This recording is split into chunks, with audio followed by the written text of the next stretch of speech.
Who got Calvin Ridley still? The Falcons do? Yeah, he got him, pick him back up, and then drafted 2 rookie wide receivers. Man, look, Calvin really, Ronald Jones, he stand up too, man. Podcast, he getting dropped. He don't give a fuck what he talking about. He got a 6'8" rookie tight end. Oh my god, 87 speed though. He a star. Yo, can I not play the Bucks first game of the season? It's like the 4th season in a row. Third he drafted season. a star offensive lineman. He gonna be pissed. Tired of losing game 1.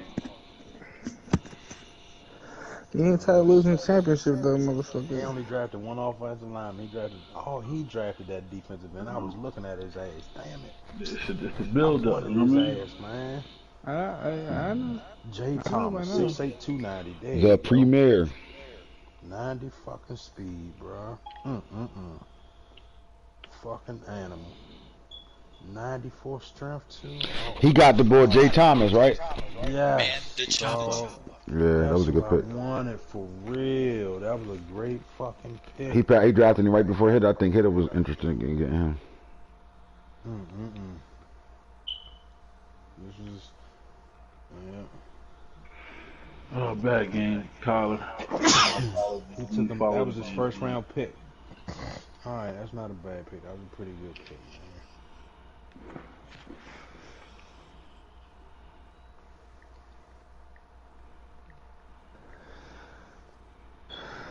man. Alright, fellas, for real. I wanna sleep. I'll see y'all niggas tomorrow for surely. Alright, bro. Alright, bro.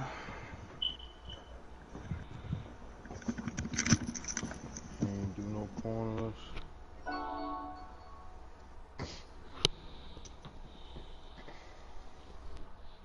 Man, that was his pick. So the first pick was a dummy. Then he come back and start going right back wide receiver. All wide receiver. Niggas can't help themselves. Second round pick, like, dog, you start out good. All right, you go address the interior, then you go right back to wide receiver. Second round pick was wide receiver. What the fuck you wrong with motherfuckers? Then you get mad. You instead of drafting you go draft a wide receiver. Try to come back. Oh well, let them do what they do. That's what I mean. Draft a lineman in the 6th round. Was his first lineman. So his first round pick was a defensive end. Second round pick was a wide receiver. Third round pick was a tight end. And he drafted another wide receiver. And the chopper. Let's for sure these jokers are not a division deal, man.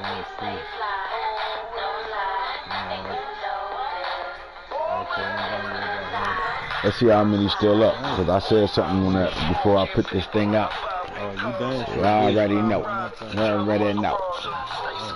Hit that like button. You better have your motherfucking screenshot ready.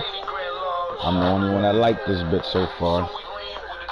Nope, not true. You already know what Jill do to do. Hey, Giants never miss out. You know how they get hurt. You know what I'm talking about? Yeah, you know. Send Lil Craig an invite. I got him.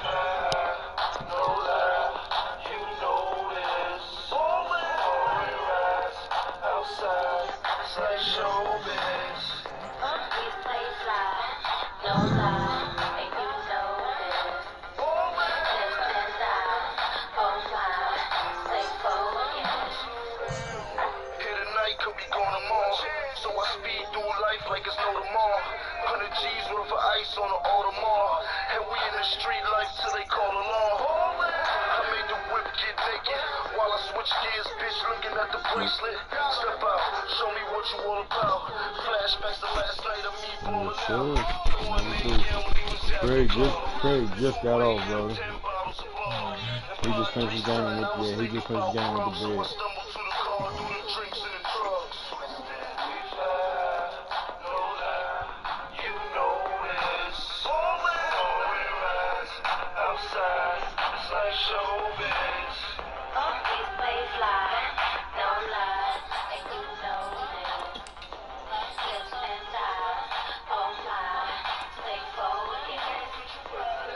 Keep 20 in the pocket. Talk about 80 if the Bentley is the topic. But of course, gotta fly the spur to the hood and roll dice on side the curve. Now I know a G a bet might sound absurd. Try 80 up Lennox cause I got an urge. The rap game like the crack game. Lifestyle, rich famous, living in the fast lane. Alrighty, Snake. I got all these motherfucking 8s for 30. I'm selling 3 grand for 20. That's what I'm talking about. Let me shut the fuck up. Anyway, here we go. 2027 draft class. Last draft class of Game of Thrones 3. The next draft class you will see will be real draft class. Just a little pointer to those that don't know nothing about real draft. This is the league where we bring in real college and high school players in our draft class with real stats, real attributes, real combine numbers. Everything's real. We base the game off the combine. So March the 3rd or March the 1st through the 7th or whatever the case may be, that first weekend of March, we'll start RDL's draft class. You should be paying attention to the combine show. So if you don't watch the combine, you don't know what the fuck you're getting. It's the everything for Game of Thrones. I mean Game of Thrones for Madden franchise junkies. This is our league. This shit's gonna be the shit. You know, if you didn't start resetting your rosters to better get involved for this real draft situation coming up, then you are stupid, flat out. But other than that, man, this draft class was fucking loaded, flat out loaded, and through the guys that was on headset, about 20 of them, we had a lot of guys on headset. And the way, you know, I'm not gonna call it complaints, but the way people were like, oh my god, bro, everybody getting snatched. It just tells me that everybody, and I guess you could thank Snake. Oh, y'all starting to thank Snake, man. Thank Snake, man, because he done told you all the keys and the clues and things to look for and what to do as far as the players in the draft. And because of that, you know, guys had a great draft. I mean, there's only a few teams that, you know, we can really air out and be like assholes, idiots, don't complain later on, shit like that. And y'all getting aired, man, because I gave out a lot of tricks. We gave out a whole lot of stuff, man, just basically showing y'all that there's so many ways to develop your team, man, and get some of them dogs on your team. Because the commissioner do give out a couple of gifts, but he give that shit to everybody. He ain't upgrade my whole damn team. Like, it's hard work and dedication through draft shows, playing my games and everything. And there's a lot of users in here that really be playing their games, man, and lock in on them games, man, play all their games, win, lose, or draw, and they get them upgrade messages and everything. But, man, you know, we're going to get on with this draft, man. Go ahead, come away from my bad, bro. You know. I'm just saying, this draft class was loaded. It was, like, top heavy. It was middle round heavy. Big booty Judy in the back heavy, like it was pieces. It was slam dunks all over here. Flat out slam dunks. Come out here with at least a good 2 starters, solid starters on your team, or dogs, like man. Yeah, like if you was unhappy with anything from rounds 1 to 3 that you picked, that's your fault. It's totally your fault. You gave out too much info. This draft had 17 superstars at the offensive line position. If you were in this draft and you didn't win that on the line, that's your fault. Simple as that. And here's why it's your fault. Because if you keep going after skill players when you need linemen and you can't build your interior on your football team, you're never going to be able to compete with the guys that do. And at this point, man, guys got everything. I came out of this draft with 3 superstar linemen. How does that happen? You know, the interior, defensive line, and shit like that. With some big names, the big time players that came out. I had a whole lot of family members coming out this draft as well. Some tweeners that you got to pay attention to. You know, we explain what a tweener can do at positions, but just pay attention. And if you got a tweener, then, you know, you can multiple position those guys. There's a few, some offensive guys as well.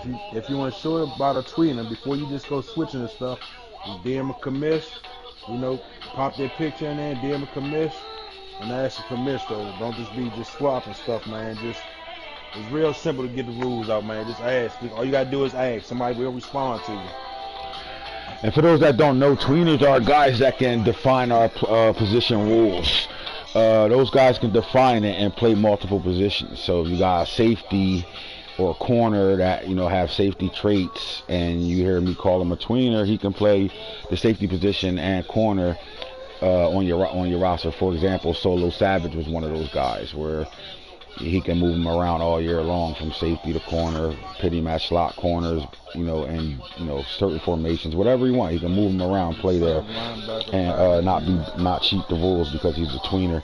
You got linebackers that can play safety, safeties that can play linebacker, corners that can play safety, safeties that can play corner. For the most part, really not safeties that can play corner, but if it's a corner that can play safety, then there it go.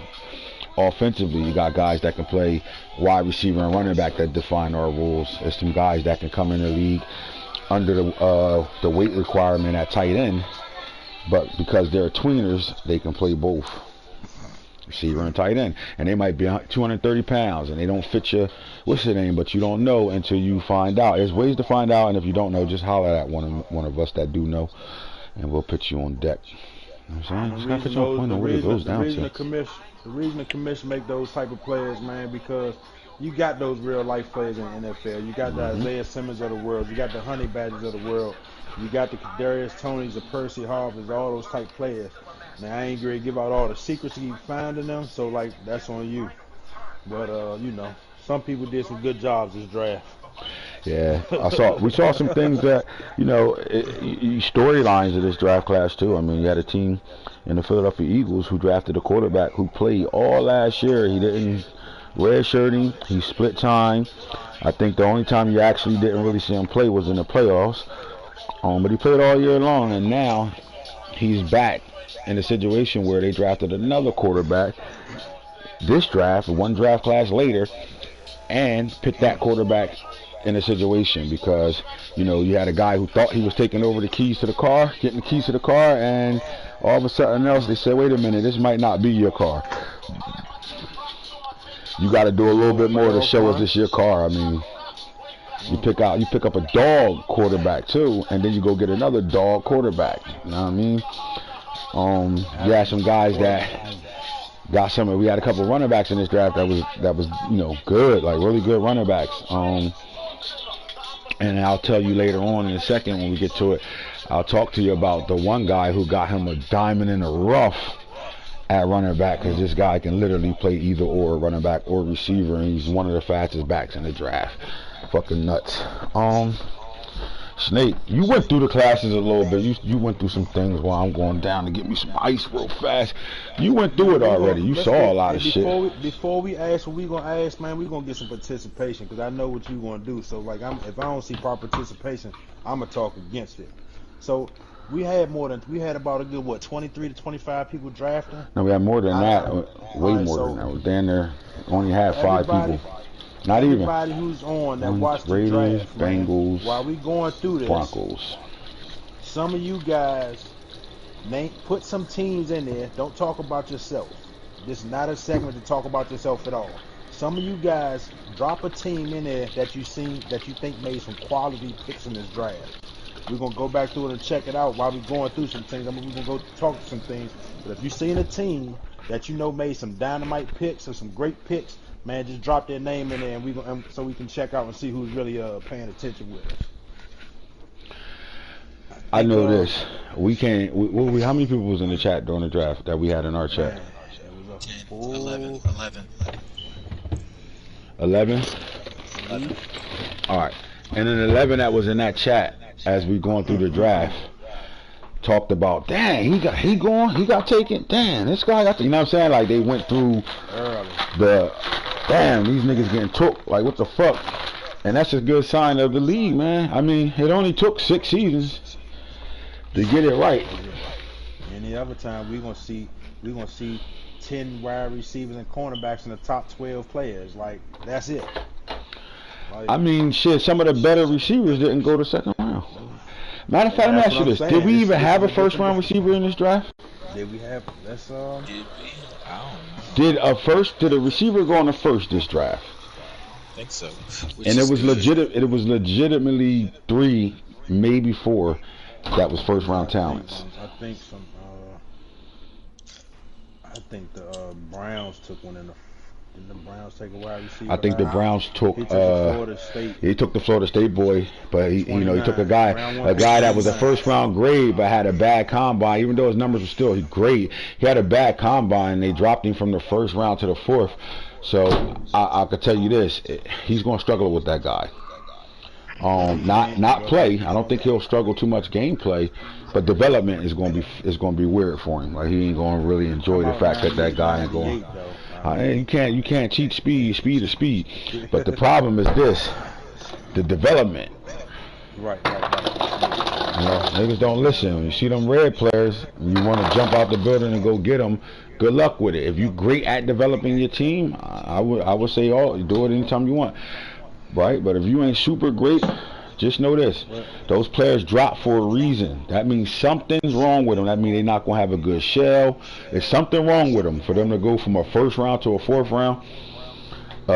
Something not right there. So pay attention to that. Listen, I will grab a fucking red player in a heartbeat. I know how to develop. I know how to get around it. I've done it for a while. It's not hard to do it. Chargers took a wide receiver in the first round. That's something I see happening all the time. 6'3", 98, Sean Hendricks. He got the Miami kid, 98 speed, 98 XL. You can't, I'm not mad at you for not letting that type of speed up though, but I see the Chargers draft a receiver in the first round every draft. Same with the Browns.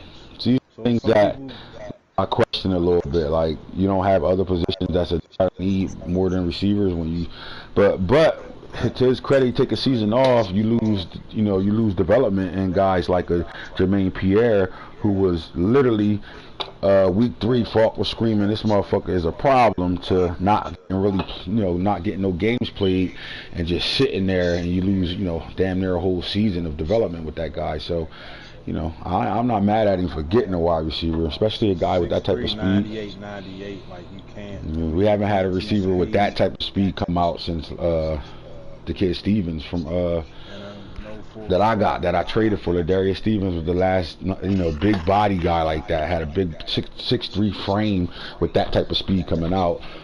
So you definitely, that's what the Chargers do. Look at Jermaine Pierre, ain't he about 6'5"? He needed it. I'm not mad at it because he got rid of McDonald. That McDonald hit free agency. Jermaine Pierre, 6'5". He has Tylan Wallace, who's actually 28. Mm-hmm. So really that's it. He ain't have no other wide receiver. He got a 6'5", 88 speed, so he needed it. So he got Rashawn Hendricks, 6'3", at pick 9. So pick 9 and pick 29. It might have set another record. This might have been the first draft that we only had 2 wide receivers in the first round. That doesn't happen at all. That's why we can sit here and say guys get it now. Guys, they're doing what they gotta do. Yeah, because that never happens, bro. Receivers go like cornerbacks, receivers. What about the cornerback position? We'll check some corners out. That's a hot position. I know the linebacker position was nuts this year. That shit went crazy. Linebackers, it was a deep linebacker class, really talented linebacker class. That went fast. But a lot of linebackers went out in this first round. I almost can say we had about 8 that went in the first round. Somewhere around there. Now get the fuck off me. Get your little dumbass out of here before I'll send you outside. Dumbass cat. But yeah, Anthony went in round 2. Yeah, I think we did see a corner going around 1. I think the Patriots drafted a corner in round 1, right? Yeah, the Patriots did. I think the Texans did. No, the Texans got a running back round 1. Texans got a running back round 1. Oh, so he was round 2. The Panthers got one. The Patriots got one. Did the Panthers get Champ Bailey's? Yeah, there you go. Yeah, they got Chase Bailey. Patriots got Norman and Eli Berry, and the Vikings got Eli Berry. In the first round? I believe so. I think he was a second round pick. Was he the second round pick? Mm-hmm. Second round pick 12, man. Yes, sir. That's what I'm saying. Like those type of positions. First round? Huh? So we only seen the 2 corners going in the first I round? think so. I think we only had 2 corners that went in the third round. Might have been one more. I think the Samuel kid might have went in the first round too. Chris Samuel. I think he might have been a first rounder as well. And if he went in the back of the round. He went in the back of the draft. It wasn't like, you know, top 10, top 15. He went in the back of the draft. Oh yeah. That was. So I mean, that's special. That's special. Yeah, and that's first CPU round pick pick. 18. Yeah. First round pick 18. So that was the computer pick. So you know why that was. Right. But that's somebody we talked about in the show too as well. So. Yes, sir. He had that name. Now, how many guys with the great last names went out? I mean, who drafted EB Savage, bro? I mean, the Savages, they might be the best football family we got right now. I think they surpassed the Cannons. I think they might have surpassed the Cannons with EB coming out. Now, EB's the first one they got that's not bigger than 6'1", 6'2", 6. You know what I mean? These guys is giants and they hitters, and he's the first offensive Savage that came out. At the running back position, dog though, good speed, great type of vision, could do anything at that running back position.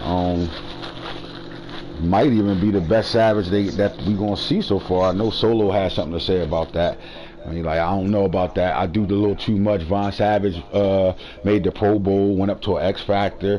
So the Savage boys is balling while Darnell Savage for the Packers is on his way out of the league. But he, solid regular career. Any guy that could be in a league that's spelled NFL not for long for at least 8 to 10 seasons, I think you got to give him credit. He'll change his name to Tony Dorsett, man. Who changed his name to Tony Dorsett? Fucking Rams. Oh, nah, he got to change that back. Bo, you watching this show? He's a name you can't change, man. He's a family member. E.B. Savage, put his name back, buddy. E.B. Savage, put that man's name back. ASAP. ASAP. Can't change the name. Not at all. Don't change that name. If they last names is familiar to names that's in the league already, it was a reason why they was put in there at that name. So Savage got to get Tony back. He called him Tony Dorsett. Fuck that. My nigga, they ain't Dorsett. I was like, what y'all talking about? You had some. We had a lot of family lineage. Yeah, a lot of family names. A lot of family names going on in there. Talking about the running backs. You had just the running backs alone. You had the Bake Sanders. You had Derek Mayo. No, I fell asleep. I'm saying you had Earl. This is what she made for dinner. Shit. You had Clint Winfield, man. Some of these running backs, man. I think so, but she got one. Their family comes from defensive background. You think that mean they're gonna be more aggressive in the league? They're gonna be aggressive running backs? I mean, it wasn't just these speed guys that came out though, Snake. You still had some big body backs that came out too. I thought the Giants did a good job picking up a back, 95 stiff arm, 90 plus trucking, a guy that. Some of these running backs, their names, their family lineage, they come from aggressive defenders. You know, the Whitfields, the Peppers, the Mayos. Like, sheesh. You had the power backs. You got Portis. Oh, he changed Portis. Somebody changed his name to Portis. The Broncos. The Broncos changed his running back name to Portis. He a rookie. Yeah, he's from Miami. Yes, sir. Was there one from Miami? Why'd you? I don't know. What you mean? Why? I'll let you go to sleep. You'll be up all late long now. I'm sorry about that. I didn't know. I didn't want to bother you. Danger Griffin. You had the Danger Griffin from the Bills. Nigel Watkins, the Ty Jacobs, Cedric House, 5'8", 225. How about that little midget you drafted? 5'5" Saudi, Juan DeVoe. Mini-me, call him what you call him? Muggsy Bowl of football? The Muggsy Bowl of football. The Cake Boy switch night. I think, but here's the thing though. I don't, with the type of linemen guys got running around, and even your line alone, and these big D linemen and these big offensive line. Oh my God, I don't know, man. What are you talking about? Oh, what stuff? Rooms. You know what? Let me get upstairs. Oh my God. Hold on, I'm about to get out your way. 2 second style. All the way out your way, lady. all the way out of her you way. guys notice a couple of players start to come out a little bit higher, as we're moving on in the I didn't league, see we want nothing. I these don't know what rookies- you're talking about. I we didn't know it was a we want these problem. I rookies apologize. we want teams to throw them rookies in and get them to start playing. You're going to see some come out a little bit higher. You're not going to necessarily see all these players on trade. You're going to have to put in some work with them to develop some of these players, and you're going to still find players out here on trade. Definitely, if you do some great scouting, you're going to find ways to get these rookies on trade. But you had a lot of nice rookies that's restarting in the league and great for depth builders in this league, man. As we going into the next phase of the league with real drive. Man, I thought my bad. I thought the shit was off. Sorry, didn't mean to wake you up. No, I'm coming over to talk to you. I'm not making it. It was second, not a fourth. Packers had a good draft. Saints hit on 2 linemen and X factor safety. That's a good draft. Chargers, it was second and not a fourth. Yeah, we seen some. We Packers, one of the little teams we halfway was talking about. We see them had a running back and a nice fullback early. He came back, got another cornerback. Saints hit on 2 linemen and an X factor safety, and that's a good draft. Especially, that's a great draft in Saints pocket because a lot of people, we still seeing a lot of people that did not go out here and address that offensive line. Why you let me sleep? We can't even talk. I gotta give us a second. We having technical difficulties because even if we talking about stuff, y'all looking at his screen. So we'll just give him a hot second, man. Let him rotate right quick. You say the Saints. Saints got an X Factor too over there, rookie X Factor. Jeez. Oh yeah, Jordan. You got Jordan. That's one of them lineage names, man. You got from the Jordan brand family. 6'5". You got a 6'5" X Factor safety. That's right. It was definitely a couple of X Factors that came out in this draft. And it was more than one X Factor safety. It was more than one X Factor safety that came out in this draft. Podcast. A couple of X Factor DBs that came out in this draft period. I was just going through a couple of teams some people had said in the chat who had a good draft. Charles said it was a second and not a fourth. Saints hit on 2 linemen and an X Factor safety. Packers slick. Somebody said Packers slick ass had a good draft. I tell you like this. Man. If you watched the draft and you looked at the rosters and you just went through roster, not position, you would have saw we had about 4 quarterbacks that was graded for the first round this year in a league where quarterbacks are not really needed. I'm gonna stay at the quarterback position and let's just look at these quarterbacks. Some who let's see if they what rookies have an opportunity to actually play this year. So the Rams got James Leary. 6'4", 234 pounds out of Ohio State, 84 speed, 84 excel, 94 throw power, low 80s across the board, and all his throwing attributes. Superstar, but I don't think he can dethrone Charlie Ward Jr. yet. But if I'm the Rams, I don't know what round he picked him in. I'm going to look now. But if I'm the Rams, you want this type of pick. You want a quarterback to come in the building and really. 6th round, pick 2. Oh my God, he was a 1st round talent that went in the 6th. So that just tells you. Thanks for going there too. I ain't had to go there at all. There's somebody that's paid attention to the shows, that stuck around the draft, and by sticking around and making his picks and holding on to his late round picks, who's actually going to benefit from that because now he got a quality backup. He might Or a have starter. potential trade bait or a starter when times come. You know what I mean? You don't have to re-sign Charlie Ward. It's a lot of things he can do. That's a great pickup. 6th round 2. Man, I don't know. Can we get a Tom Brady thing going on right here? That's not a great player that should have been 1st round talent at Michigan. Tom Brady, terrible combine. 6th round quarterback, greatest quarterback ever played. James Leary, 6th round quarterback. No need to rush to start him. My thing was this: when you got a quarterback like Charlie Ward Jr. over there, who hasn't really been successful, right? Has all the talent in the world, just hasn't put it together yet. You don't force yourself to have to keep dealing with him if he's not the guy. You actually got a guy now you go through training camp with and really get to take a good look at this kid and see if he can, if he can get it done. And maybe, just maybe, and I mean, you're already a superstar, but just maybe you got a guy that becomes your new franchise quarterback. I mean, 84 speed, 84 excel, in my opinion, 85 agility, change of direction.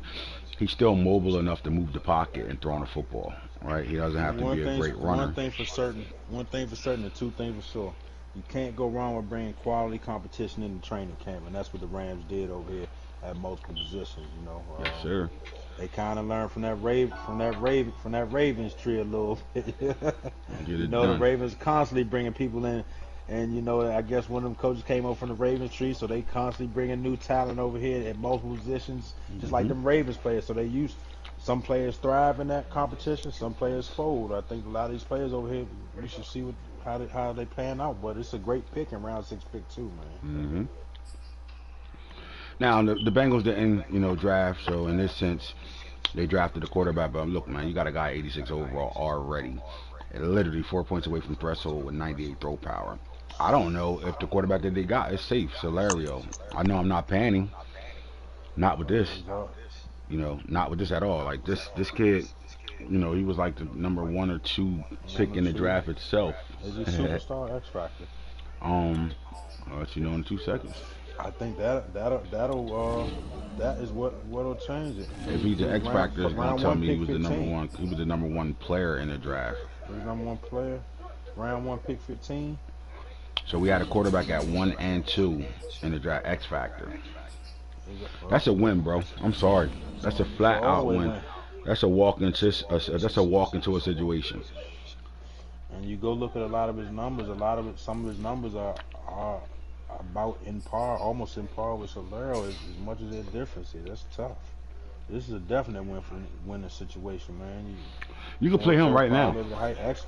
You have no choice but to play him right now, I believe. And I wouldn't be surprised if the Bengals is starting him when it comes down to playing games right now. And the next guy, Nathan Hayden, speed guy, 6'1", 213 from South Carolina. We had a couple of South Carolina guys that had first-round grades. Tight end that the Steelers took with South Carolina too. 90 speed, 88 acceleration. I think this, it's hard because the Vikings, they got a bunch of quarterbacks on that roster. I think now they finally got a guy that they can say, I brought this guy in.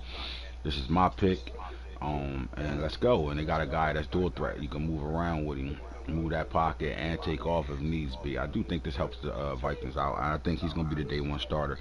I don't think this quarterback is sitting the bench at all. I don't think this quarterback name will stay the same. Nah. He'll have a movie star name real fast. Oh my God. He'll have Tom some type Hanks of weird, Tom Hanks or something over here. Like, oh my God. Stupid is and stupid does. Stupid is and stupid does. Life is like a box of chocolates. You never know what you're going to get. Now, you're going to have to work with this quarterback. He's all over the place. Looks, short accuracy 83, medium 76, deep 80. So you got a lot of work to do with this guy if you're going to go ahead and make him a starter. Now, this next quarterback we're going to talk about, Anthony Hood, Alabama. 6'1", 200 pounds, 94 speed, 94 excel, 94 agile, 93 change of direction, 84 strength, 80 awareness, 94 throw power, 80 across the board. However, he has 85 deep throw. He literally fits the Eagles system. Right now, he fits the Eagles system because what they do is they throw the ball down the field. And for a guy that got deep accuracy at 85 right now, he's already at threshold to get to that 90. I mean, now, the one thing, though, you got to build this guy. He's an X Factor. He's an X Factor quarterback, but he's 80. So you got 10 points to get him unlocked to being able to use all 5 of his superstar boxes. One other piece? Round 1, pick 26. This is another thing we don't really see too much typically late in our drafts over here. With this many teams take this many QBs going the first round. Most teams at this point, most teams really have their quarterbacks. Right. So yeah, but then this is that I'm chasing speed. At the end of the day, you don't draft the quarterback you drafted last year and then come back and get another quarterback. You went after straight speed. You saw he had a great 40 when he ran the combine. and the 40-yard dash at the combine, and that intrigued you right away. It was nothing less, nothing else that you was going to do but go get this type of guy. For you to spend a first-round pick on it, and you spent the first round on a quarterback last year, some people will be like, what the fuck is this team doing over there? But in this case, I think the Eagles didn't do anything wrong here. Now, it was a lot of talent in this draft that I think that he could have got, in that first round. I don't know if this let me ask you, Snake, do you think this quarterback would have been sitting there for a second round pick? Uh, I just think he would have, bro, because how many quarterbacks, think about it. That quarterback ain't go to the sixth round. A lot of these quarterbacks didn't go, bro. Let's see. He took him first round. When the Bengals took one in the first. He had pick 15 or 16, somewhere around there, 15 or 16. My thing is the Bengals didn't draft it. The computer did that. Right. They took the best available player. He might not have had, but his pick was late. His second round pick was late. That's what I'm saying. Like, do you think this kid could have made it to the second round late? Like, back in the playoff picks? Nah. So again, I'm not mad at the pick at all. I think. Speed. But my question would be, you drafted back-to-back first-round 2 quarterbacks, so you turned one into a player that's not pretty much a bust right now. But Deshaun Watson won't be on this team anymore now. They got 2. I guess you got 2 good quarterbacks right now. I'm not mad at it, but I just know there's always other positions that's probably a dire need more than that at the time. But then maybe this was the quarterback that you couldn't pass up on. How many times you gonna get a quarterback with 94 speed coming out of a draft? So this was something that you can't pass up on. So I'm not mad at him. And again, they like to vertically throw the ball down the field. They like to get their receivers on deep routes a lot. And that 85 deep accuracy throwing is pretty solid for me. Now this is scary. First round talent. This was the number 3 quarterback on the board. Mike Weber, whatever you want to call him. Mike Weber, 6'3", 220 pounds. He goes to the Buffalo Bills. Now, I know they got Josh Allen there, right? And I know he brought Josh Allen back to life. I'm willing to put the house on it that this is the new starting quarterback for the Buffalo Bills. This year, right now. Ain't no Josh Allen no more. Man, when a quarterback of this talent falls to you, one of the top quarterbacks, and he went to Miami, so we know what the Miami. And what did I say about the Miami players last year? Like, hey, you watch the show. The U was it. The U was it. They back, baby. Mm-hmm. Mike Weber being one of the top QBs in this draft. When you go at round 3, pick 24, maybe old boy would have been there. Just is a team that actually did a little bit, paid attention to some things, did a scouting in depth, and didn't jump for any players, man. Like, that's what I'm saying. I think, the only thing that make me say no is because he's fast, 94 speed, 94 excel, but you got a guy 2 speeds lower than him in the 3rd round, pick 24. End of the 3rd, right. But that's the difference between a good coach, good GMing, and great GMing. Yeah. But the question is do you believe that Mike Weber is a new starting quarterback for the Buffalo Bills? Man, yeah. You think about after the way the exit that the Buffalo Bills took at the out of the playoffs last year, maybe this whole organization just decided it was time for a change, and they was looking for it, and it might have just fell into their lap, man. He brought Josh Allen back to life over there. But maybe they feel they've reached that plateau, and Allen's on the end of his expiring contract, I believe. So, I believe Josh Allen might have seen the last of his real football in Buffalo, man. I definitely think we saw the last of him, because here's the thing: if you don't think this offense has that dual threat quarterback capability, that's what they really want.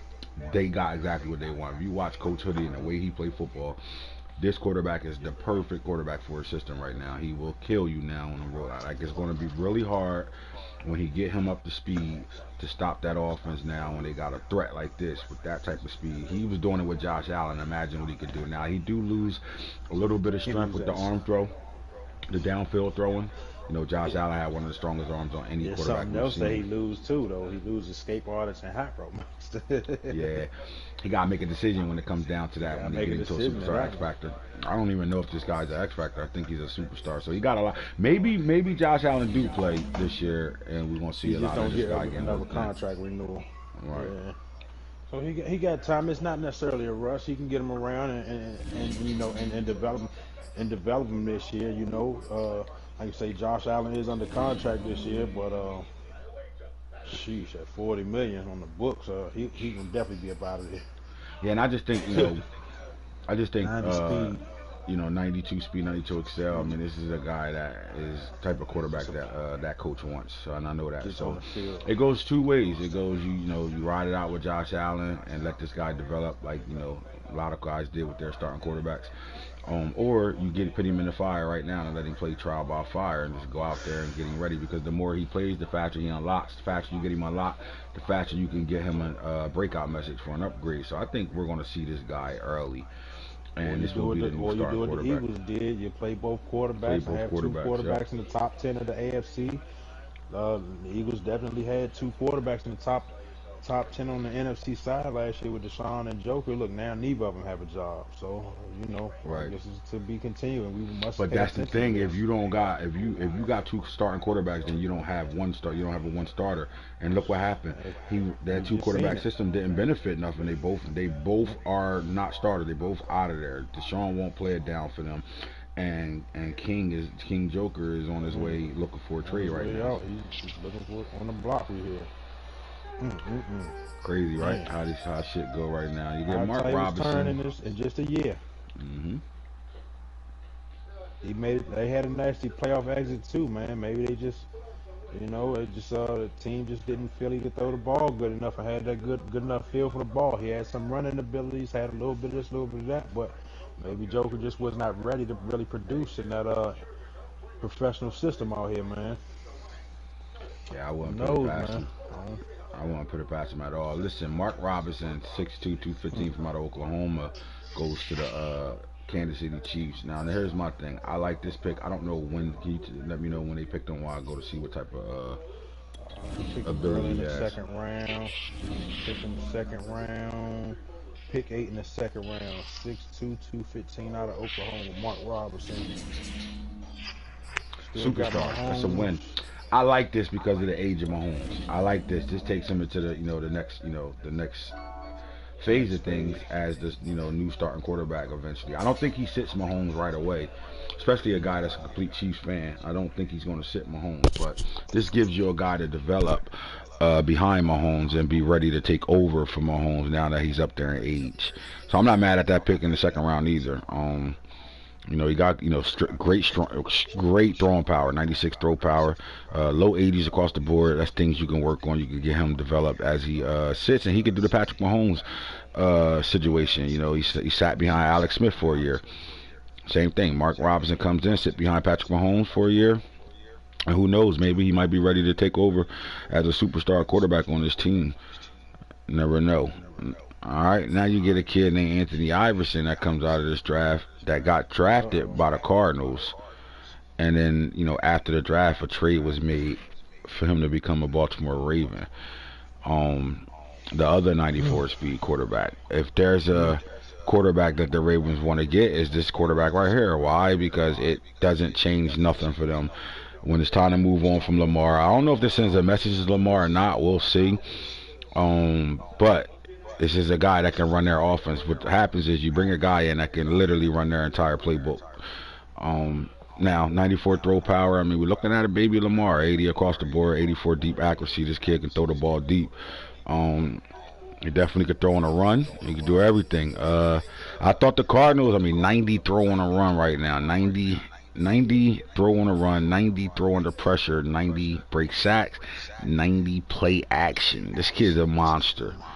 80 carrying, 90 ball vision. I mean, he could be the second coming. The thing is this though, does this send a message to Lamar Jackson? Man, Lamar done has had some inconsistent, has had some playoff success, man. But he had an early exit last year, and he just has not quite been able to get over the hump, that ring, get over that hump.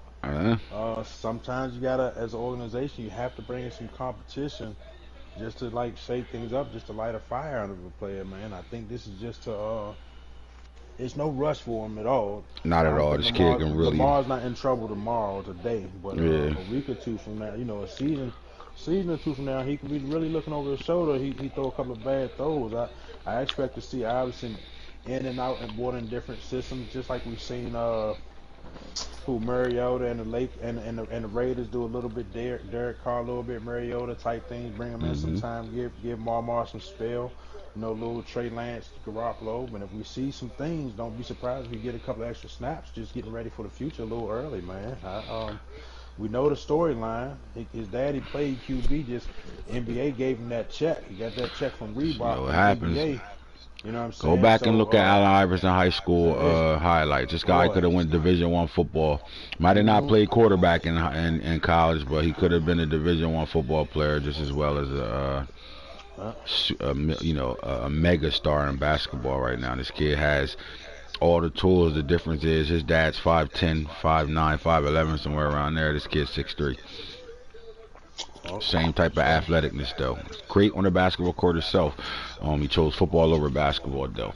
Now I think this tells this is what the the owners and the coaching is saying. Now Jim Harbaugh loves Lamar Jackson, so this is a hard situation. But this is put a little bit of pressure on him. And it comes down to this, man. We need you to win one. You're great. You made us one of the best football teams in the league. But we want to be better than that, We want to make sure before your era is over, you able to, put a ring on a finger and put a trophy in the trophy case. Simple as that. That's what this comes down to. Let's get to these running backs, though. Snake, it's some weird running backs that came out of this draft, but some really good running backs that came out of this draft.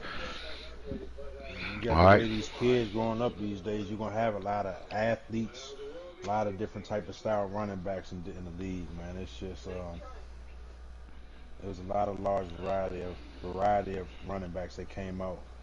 Specialists, some big brawlers, some elusive, some catchers. You get damn near every type of, like you said, like you got guys that might not play running back at all for their team, might be a special teams guys. Got guys that are gonna be good backups, guys that just help make the depth chart a little bit better. But at the end of the day, it was some really good running backs. Talk about some of these running backs, Snake, real fast. Give me 2 seconds. Man, we can go to the top of the list, man, and just when you look at the first couple of running backs that came out, who was that? Clint Whitfield. See, don't do too good me talking about it if he ain't switching on it, man. If he ain't here.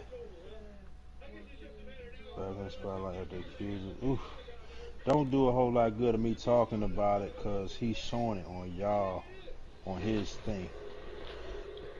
On his thing between 100% right. Definitely had Whitfield on the Texans. He came on back at it. Speed. He was that top running back that came on the Texans. We know the Texans like to have a running back for running and receiving. He was first round pick 5. And who was it? Whitfield? Whitfield. All right, so Whitfield was the only first round running back graded. Whitfield was a top 10 player in this draft. And you're going to better see that when you go to the overall. Right? Now, 85 overall already. This kid comes out on X Factor. He was everything for Louisville right now. If Louisville didn't have a player named Lamar Jackson, the best player that we would think that came out of Louisville in our era would be Clint Whitfield. This kid, he's a baseball player as well. This kid is a monster at running back. If I was to give him a player that we'll say he played like, to be honest with you, he to me, kind of, the boat comparison is there, but I want to take it more to somebody that you're not going to really, you're going to be like, huh? Wow. But how about Maurice Clarett from Ohio State, buddy? To me, this is who this kid played like. Now let's ignore, the going to jail for 100 assault rifles and the shit he did. But just remember, as a freshman and sophomore, what Maurice Clarett was to Ohio State. This is what he has on his team. He ain't really doing as much catching though. I think this Whitfield has a bit more catching ability out the backfield. He has a little more wiggle. Marshall Faulk, not necessarily Marshall Falkish type moves out the backfield as well. So maybe it's a cross. I agree. He has the wiggles. He has to change direction, the agile, all that. And then, come on, bro. 94 break tackle, 94 trucking. I mean, this kid can do 85 everything. catch. Everything. And this is a That's top why he's 10 a top player right 5 now. pick, top 10 talent. And they drafted a couple years ago, and I think first draft they drafted a running back that was the fastest running back in the draft. He wasn't the best. He was just the fastest running back, and it just never really, did what it's supposed to do for that Texans team. What this does is this gives him an extra situation. We know the Texans got that West Coast offense as well. They want to throw a lot of slants, a lot of crossing routes, that's short crossers, a lot of slant things like that to keep the clock moving, the ball moving, and where they can kind of use Jalen Hurts' feet as well. But I think they could turn around and hand this guy the ball 25 times. And not only just handing the ball 25 times, they could throw it to him 8 to 10 times out of the backfield. Easy to add to what they like to do offensively. He's that dangerous. And honestly, I expected him to go in the top 10. I thought because of the draft and because of the guys, got running backs everywhere, I thought maybe he will fall to the back end of the draft somewhere between, to me, I thought it would be somewhere between 15 and on. But I didn't think he would not make to pass the first round. He went 6th in his draft class.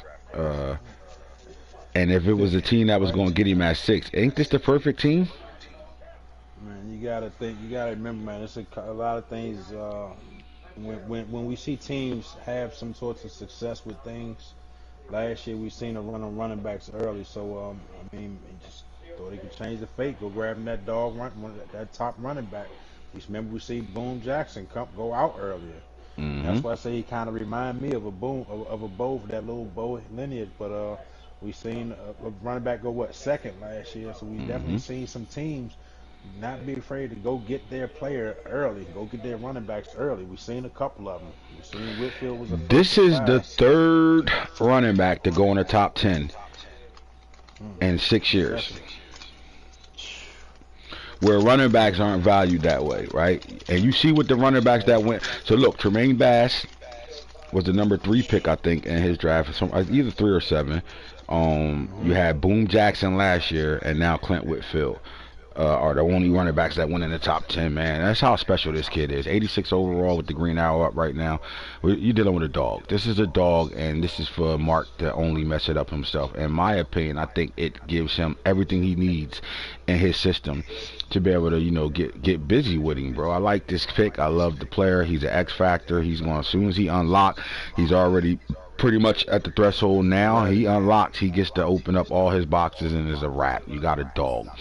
Now, Mitch Hunt, 29 years old, 5'10", 223 pounds. He's another power. He's a power back. 92 ball vision. He has 92 break tackle, 92 truck down. I don't think he cracks a starting job over there, but I do think he can play for this team. I think they do got 2 backs over there already. One's getting up there in age, but he can play. He's going to do a lot more special team stuff for the Chiefs team, but I think eventually, especially if he's a normal, I think he'll be more of a guy that's that can take a couple of carries, just because they need to break on another guy. Give him a couple carries to see what happens. Behind Clyde, Edwards-Helaire, and Watt, right, and start take some of that special teams, and hopefully he can grow into that 1-2 combo behind Watt and take that Edwards-Helaire.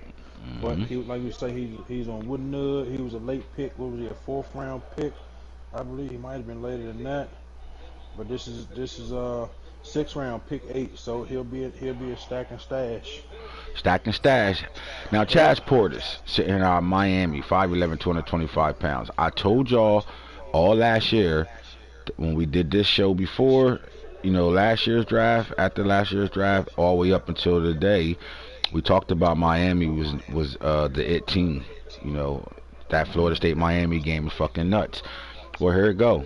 Miami, Portis, the name Portis. He had a great running back over there. Clinton Portis. Now, Chaz Portis is in the league now, 92 speed, 94 excel. This kid's 225 pounds.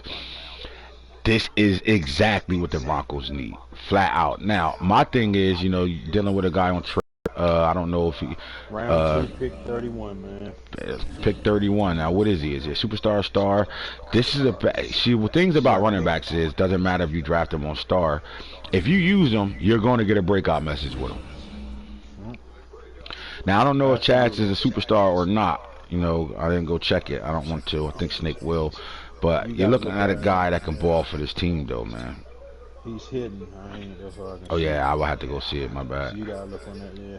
But like this is exactly what you want. When you got a veteran over there, like Javonte Williams, who's getting up there in age and 27, you know, this team actually brought in 2 rookie running backs. One was on Woodman, Hawthorne, and Chaz Portis, man. So And Chaz is on star, but I think the Broncos will use him enough to get a breakout message with this guy and get him to that superstar.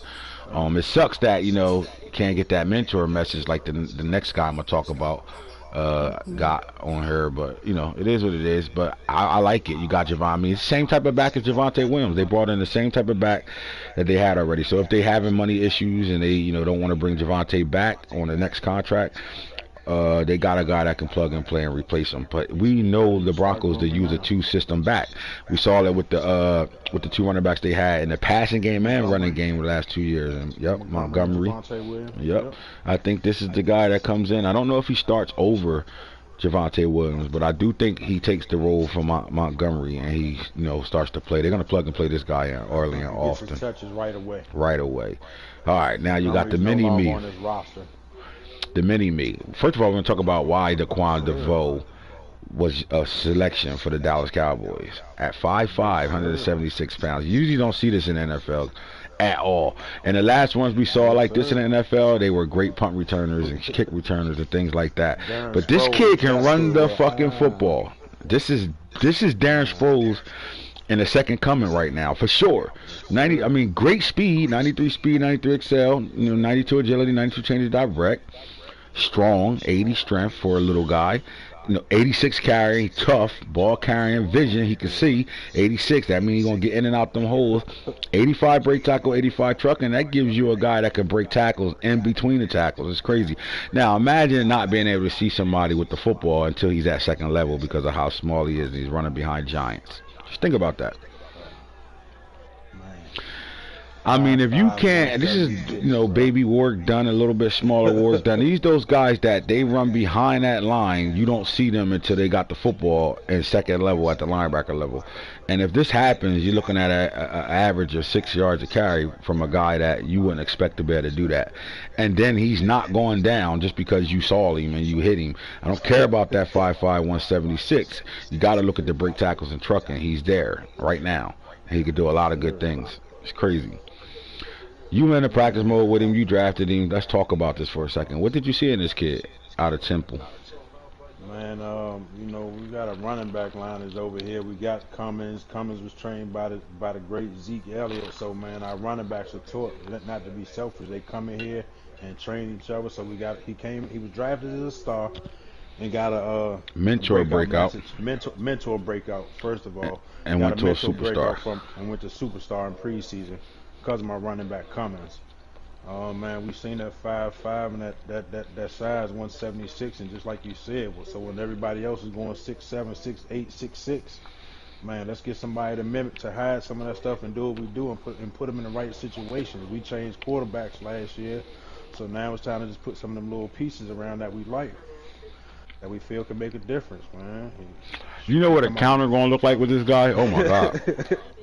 You know what I mean? You know what a counter gonna look like with this guy with 2 linemen pulling? Oh Lord. I swear to God, he looked like a midget. I had to go into practice for a minute and just run a couple little plays and see where he was.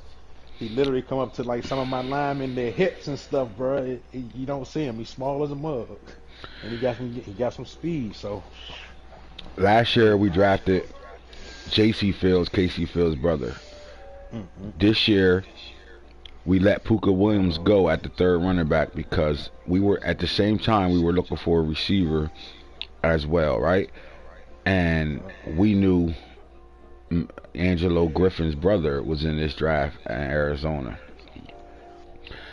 Angelo Griffin's brother played tailback for Arizona State his last 2 seasons, but the first 2 years he played wide receiver. So we knew we can address two positions in one with a guy like Danger Griffin, who defies all your position changing rules, flat out. Oh my God, Hoodie's good, bro. He's good at what he does. He understands what to go get. I mean, this kid 85 overall. You got a green arrow up. 86 right now. I don't know if it was his real overall. I'm gonna look at it real fast to see what he really is. All right, yeah, 85. So he's already elusive right now. He's already at the threshold to be able to unlock and get some shit done. He's a superstar. Now, in our rule book, you can't put a running back 94 speed or above, or a receiver 94 speed or above at running back. Well, in this situation, he comes in as a running back at 97, 97 and can play receiver at any moment. If he want to change him to a receiver, he could do that. If he just wants to play him at running back and use him at receiver slots and do things with him, he can do that. He's a tweener. He's our first offensive tweener we have. This is a special player, man. 97 speed, 97 excel. We're not just looking at the speed, the agility, the change of direction, the strength, right? Then you look at, you know, the ball vision, and again, look at the break tackles, trucking. Those things are great right now. Stiff arm. I mean, he can run in between the tackles. He can outrun your entire defense. He can hit the home run hit from anywhere on the field. And then you can line this guy up because he's, look, 97 juke. I mean, this guy is special. I mean, shifty. This could be a baby Barry Sanders. And then you go look at him as a catcher, and we're looking at 80 catch and trav, 90 special catch from the running back position. Think about that. Short route running 75, medium 75, deep route running release is 88. Where's the deep route? I didn't show that. I didn't show the deep route. Why would you ignore that, dumbass? Returner 94. What type of weapon is this for the Bills? Reggie Bush plus. Juiced up Reggie Bush. Yeah, pretty much. Like, that's what it is. I think this is really someone that comes in. It's time to go ahead and cut Christian McCaffrey. Drop Mike Warren to that third back. You start putting him out there in the slot as special teams, double two-back systems, and we know that these Bills like to sling the ball over the field. So you bring in a rookie quarterback. You still want to take your shots, but I think also with the age, Knox getting older. I think they had Waller over here. They let Waller go. It's time that you got to grab some more weapons. Some short weapons, and bringing in a rookie tight end and rookie running back. We'll talk about the tight end later, but bringing in some of the rookies as close to the line for them short passes. You know, rookie quarterback best friend. These guys they win in free agency and they win in the draft every year since he's been took over this Buffalo Bills team. They win in free agency and they win in the draft every year. And this piece, man, this is a chess piece. Put him on the board and let him do what he do. As simple as that, man. All right, so Nigel Watkins, 5'11", 227 pounds, another big back out of Clemson. Not going to wow you with his speed whatsoever. 5'6" guy. I mean, 4'5", 4'5", 4'6", type runner, 89 speed, 91 excel, but he is a power back. I don't know if this was the only back they picked. I do think they picked another back as well. I just think, you know, with Nasir Dale over there already. Which one is that?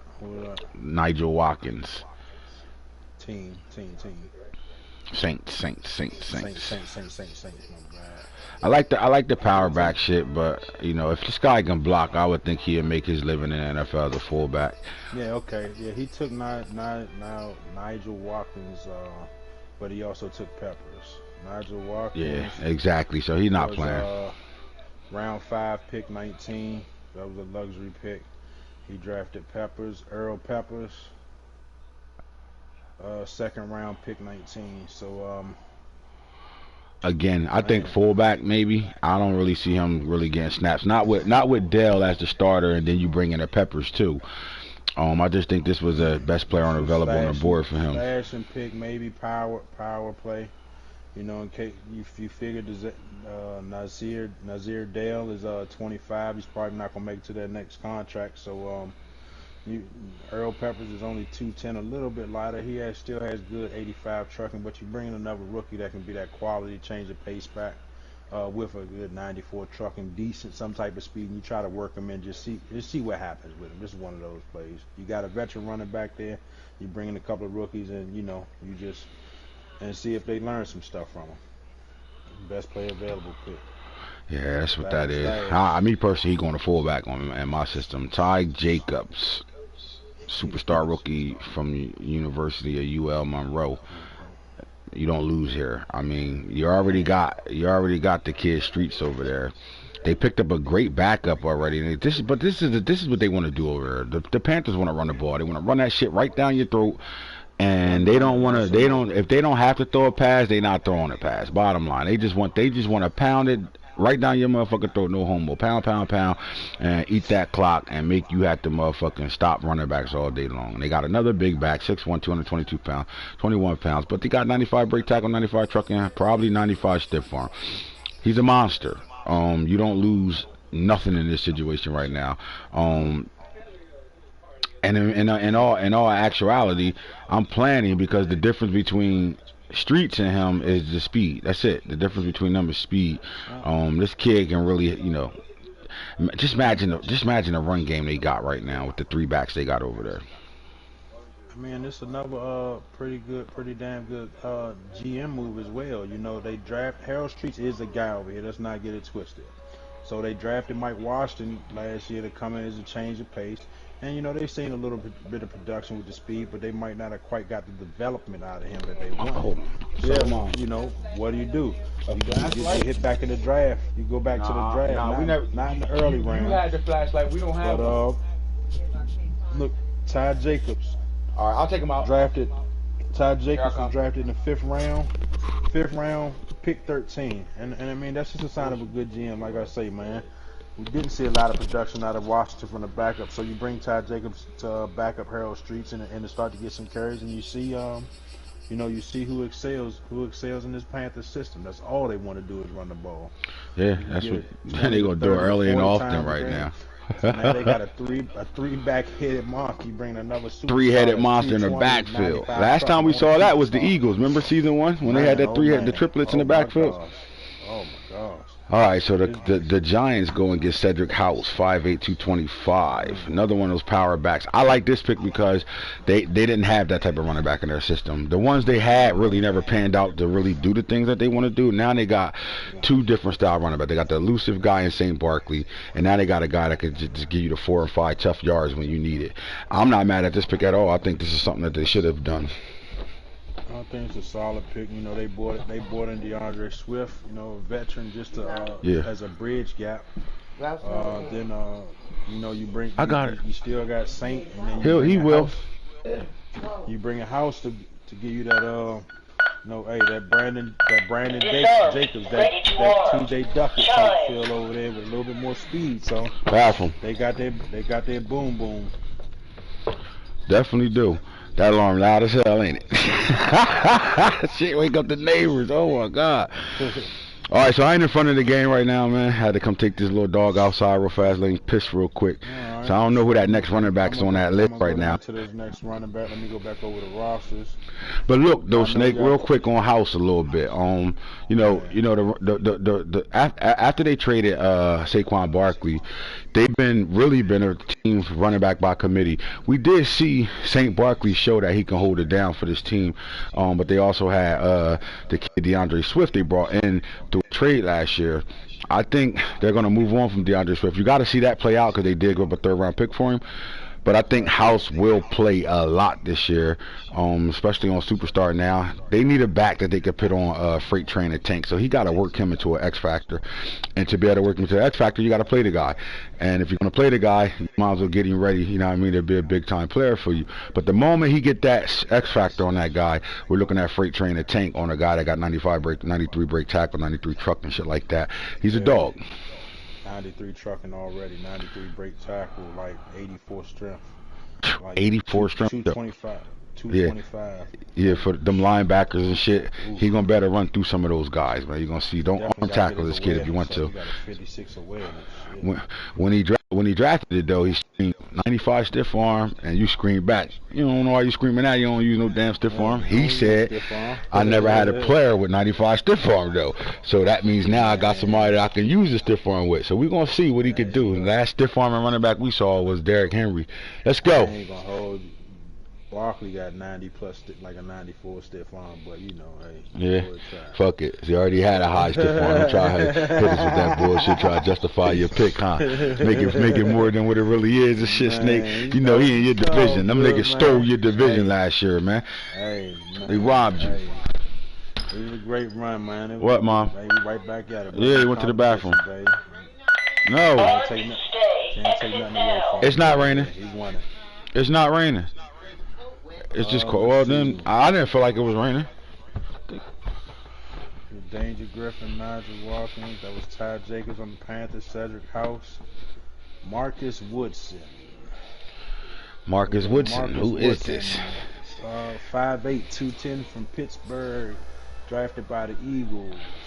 Hey. The Eagles in this draft was looking for a running back. Like they was interested in Big Sanders, big time. I mean, they really was interested in him. They brought him in a lot. Interviews, they brought him in a lot for you know, pre-draft shit. They were super interested in him, but I don't think they expected the Packers to pick him in the top 10. Oh, my bad. We had 4 running backs because he went in the top 10 too. Big Sanders. I said 3 earlier. I correct myself. 4. In the top 10? Yeah, he went to the Packers. Not this running back. I'm saying the Packers running back. Big Sanders, yeah. But remember earlier I said it was only three running backs that went from in 6 seasons. The Dorsett, the Rams. Oh yeah. No, we had 2 this year for sure. Then 3. Man. So we had Tremaine Bates was the first to go in the top 10. Right. Then Boom Jackson, and then this year we had 2. We had 2. Clinton Whitfield and Big Sanders.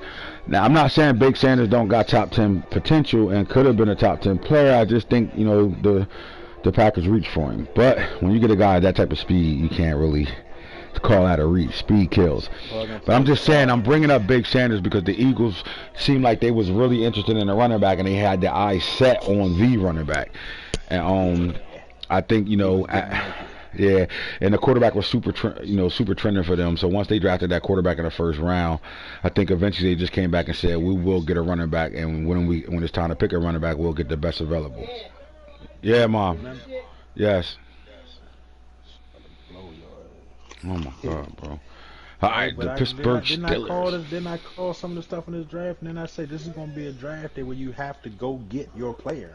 Did we not see that in this draft? You're going to see some that we looked at. Some people going to call it jumps early and often, but because how much, you know, tutelage we got on it, you know, this is going to be a draft you have to go get that player and not worry about it. Period.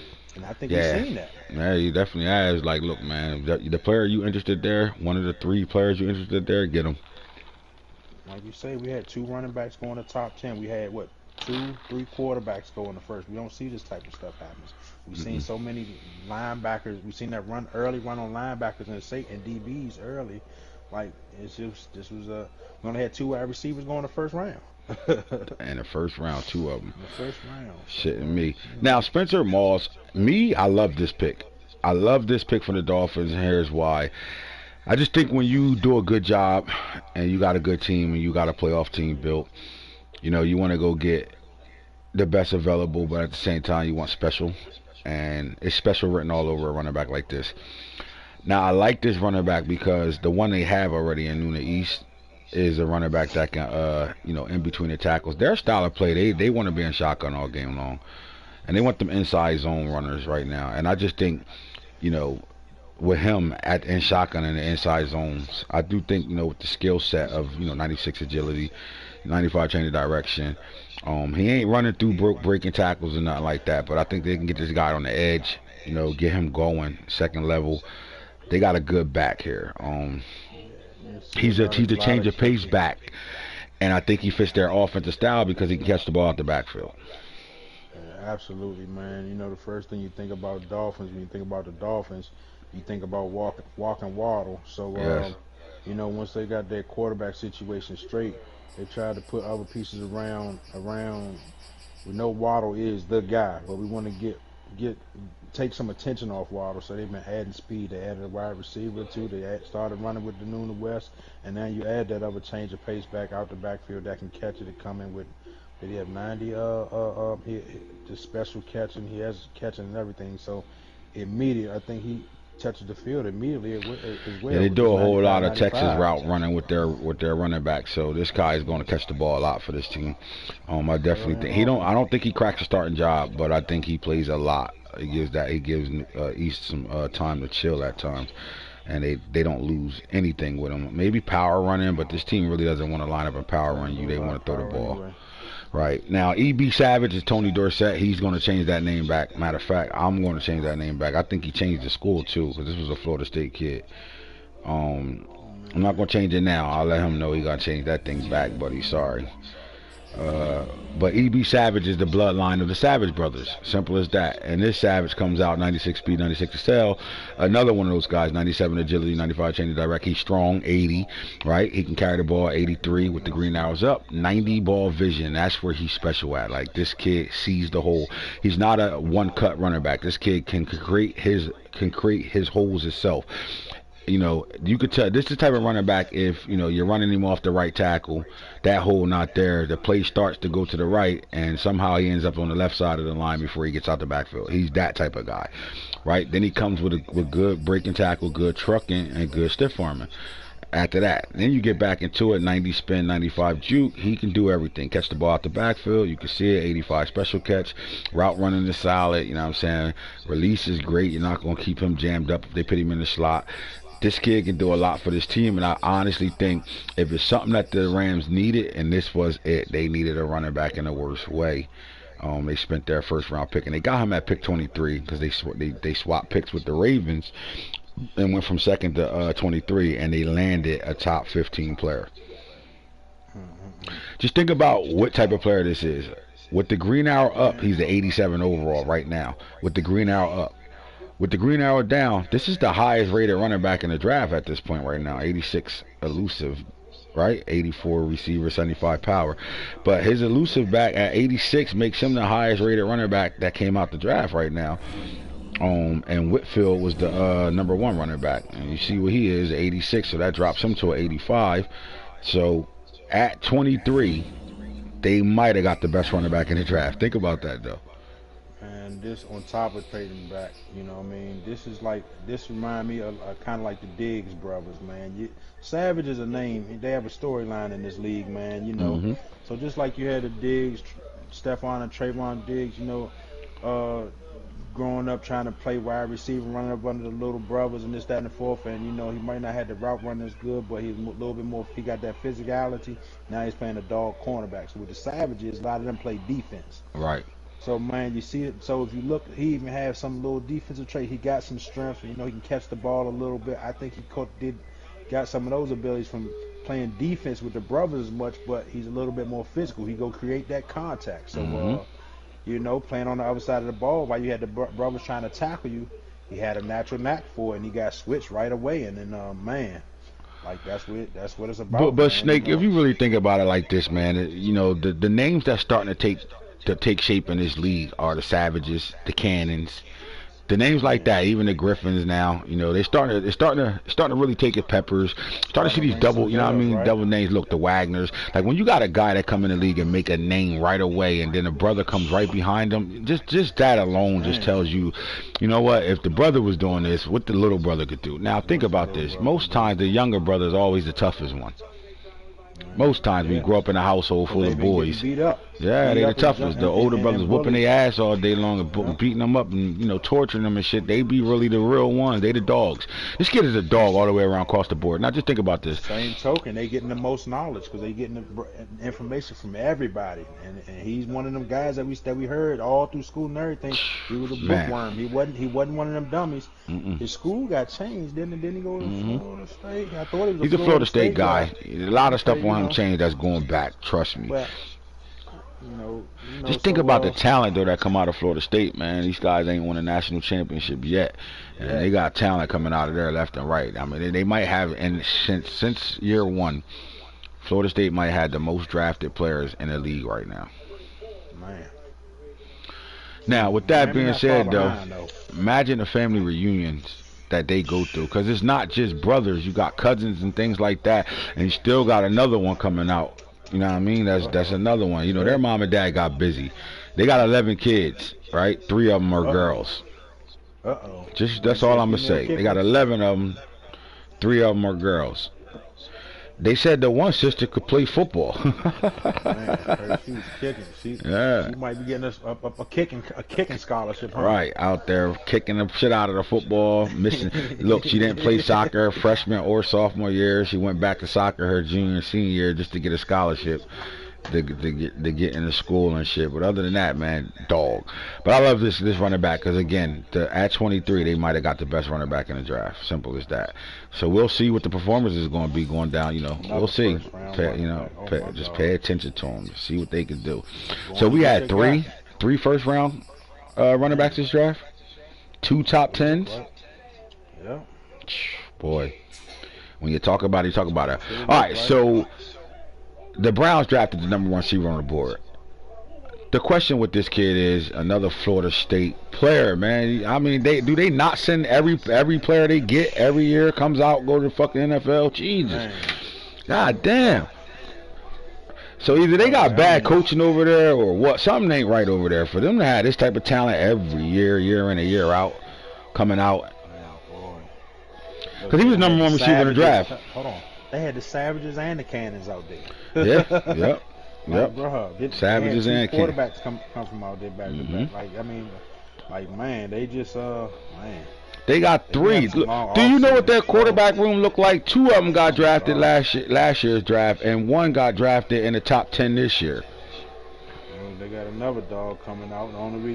That's the only reason I they think hurt in the transfer portal. Is it the NIL deals that's happening that they getting everybody, or is it just these people send come on? Allen Iverson had to send Anthony to Florida State, bro.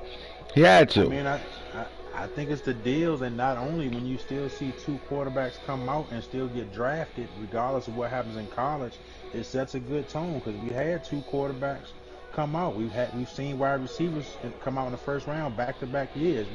We've seen a lot of Florida State players. We've seen the Savages come out. They're automatically first-round talent. We haven't seen a Savage drop past the first round. I don't think a Savage went in the third in any round.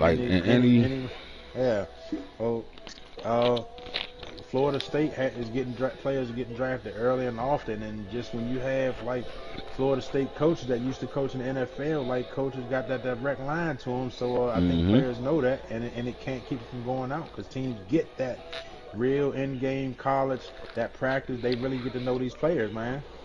Jackson State sent 3 people out this draft. I mean, think about it. Dion over there still getting it done, and he's getting guys in the first, second, and third round. Think about that.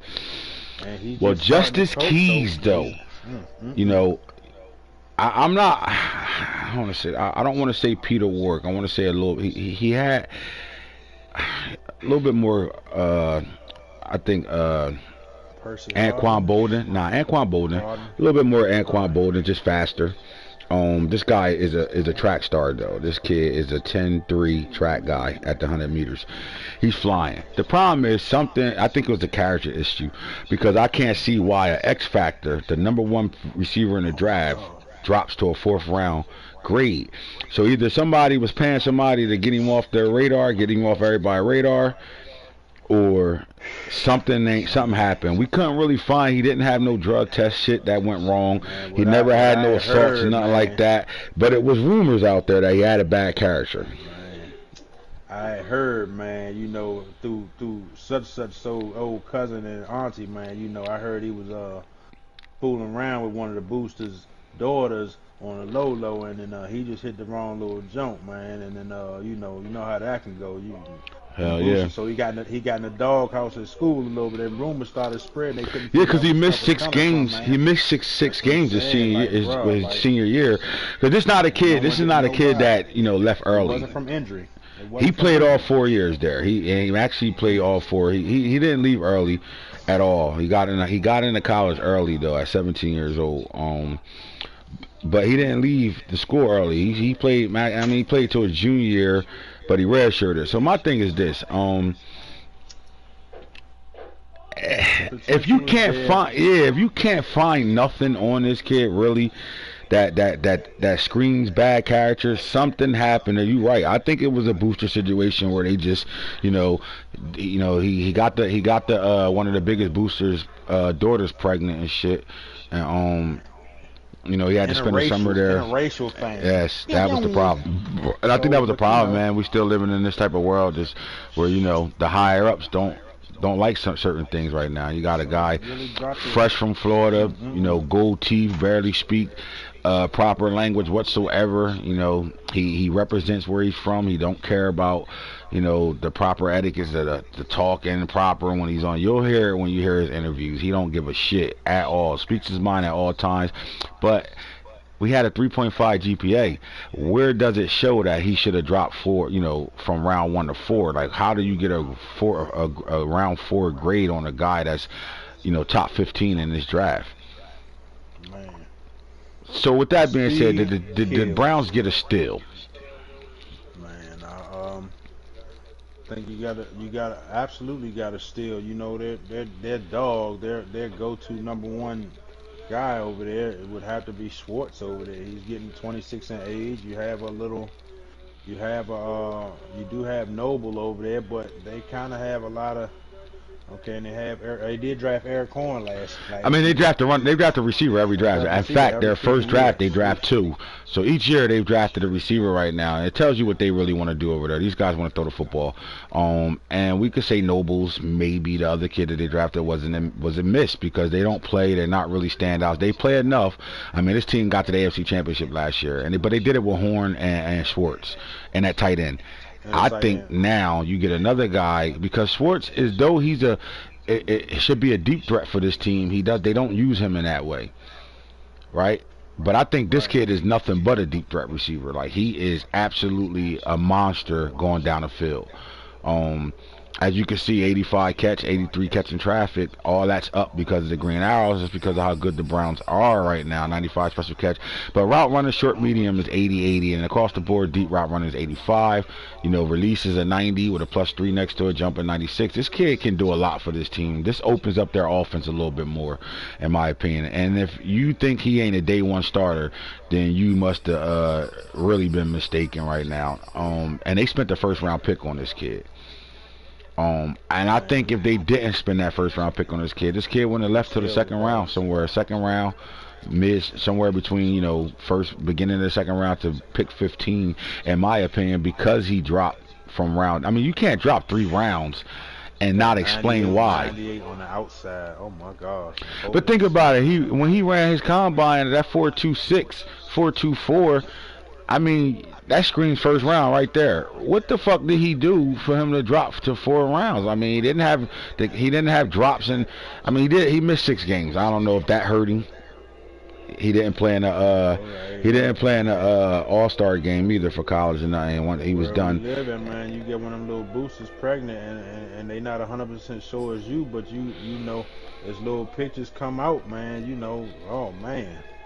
Yeah, it is what it is. We seen some pictures come out from the Giants last season when they were supposed to in Cabo, but we seen them powder cupcake pictures come up the next day. What's going on over there? So Cleveland, I don't know how you say this. Cleavon, Clayton, CC.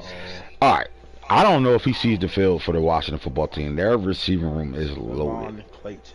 The land of the Giants. The land of the Giants. This kid is a midget compared to what they got over there at receiver right now. Now he's good. He's a good receiver, but I just think he's going to be a redshirt guy. I don't really see him seeing the field right now. And then to be honest with you, somebody else slept on a guy like this. Period. Because I don't think the football team. Yeah, I think the football team got him. They got him, and they got him to maybe play special teams for them. You know. Kick returns, punt returns, luxury picks, right? Luxury picks, stacking stash. I'm not mad at it at all. Good GMs look at players like this and say, let me take a shot. If he on trade or not, cool. I got vets. Hopefully he might get a breakout match. Let's throw him in some special teams. See what he can do. He got some good traits. Let's see if he develop. If he develop, simple as he that. Can create a spot on our team. If not, you know. And if he can create a spot on our team, then we don't got to give somebody big time money. Simple as that, right? Exactly. All right. So Byron Willis. First of all, I want to know what round he went in. Now, I'm going to talk about this. I'm not going to want to seem negative all the time. I promise you that. You know, I love guys that draft and do their thing. I mean, he got an 86 overall right now. I think he got a +2 next to him, so he's an 84. 14. What round was this? 5th round, pick 14. This is a fucking steal. I'm not gonna kill him on this pick. This is a great Here's why this is a steal pick, though. Right? Because they have themselves a tweener here. So he would define their rules. He would define the play calling. I mean, the position change rules. This kid can play tight end for this team. The most success this team has had is at that tight end position. So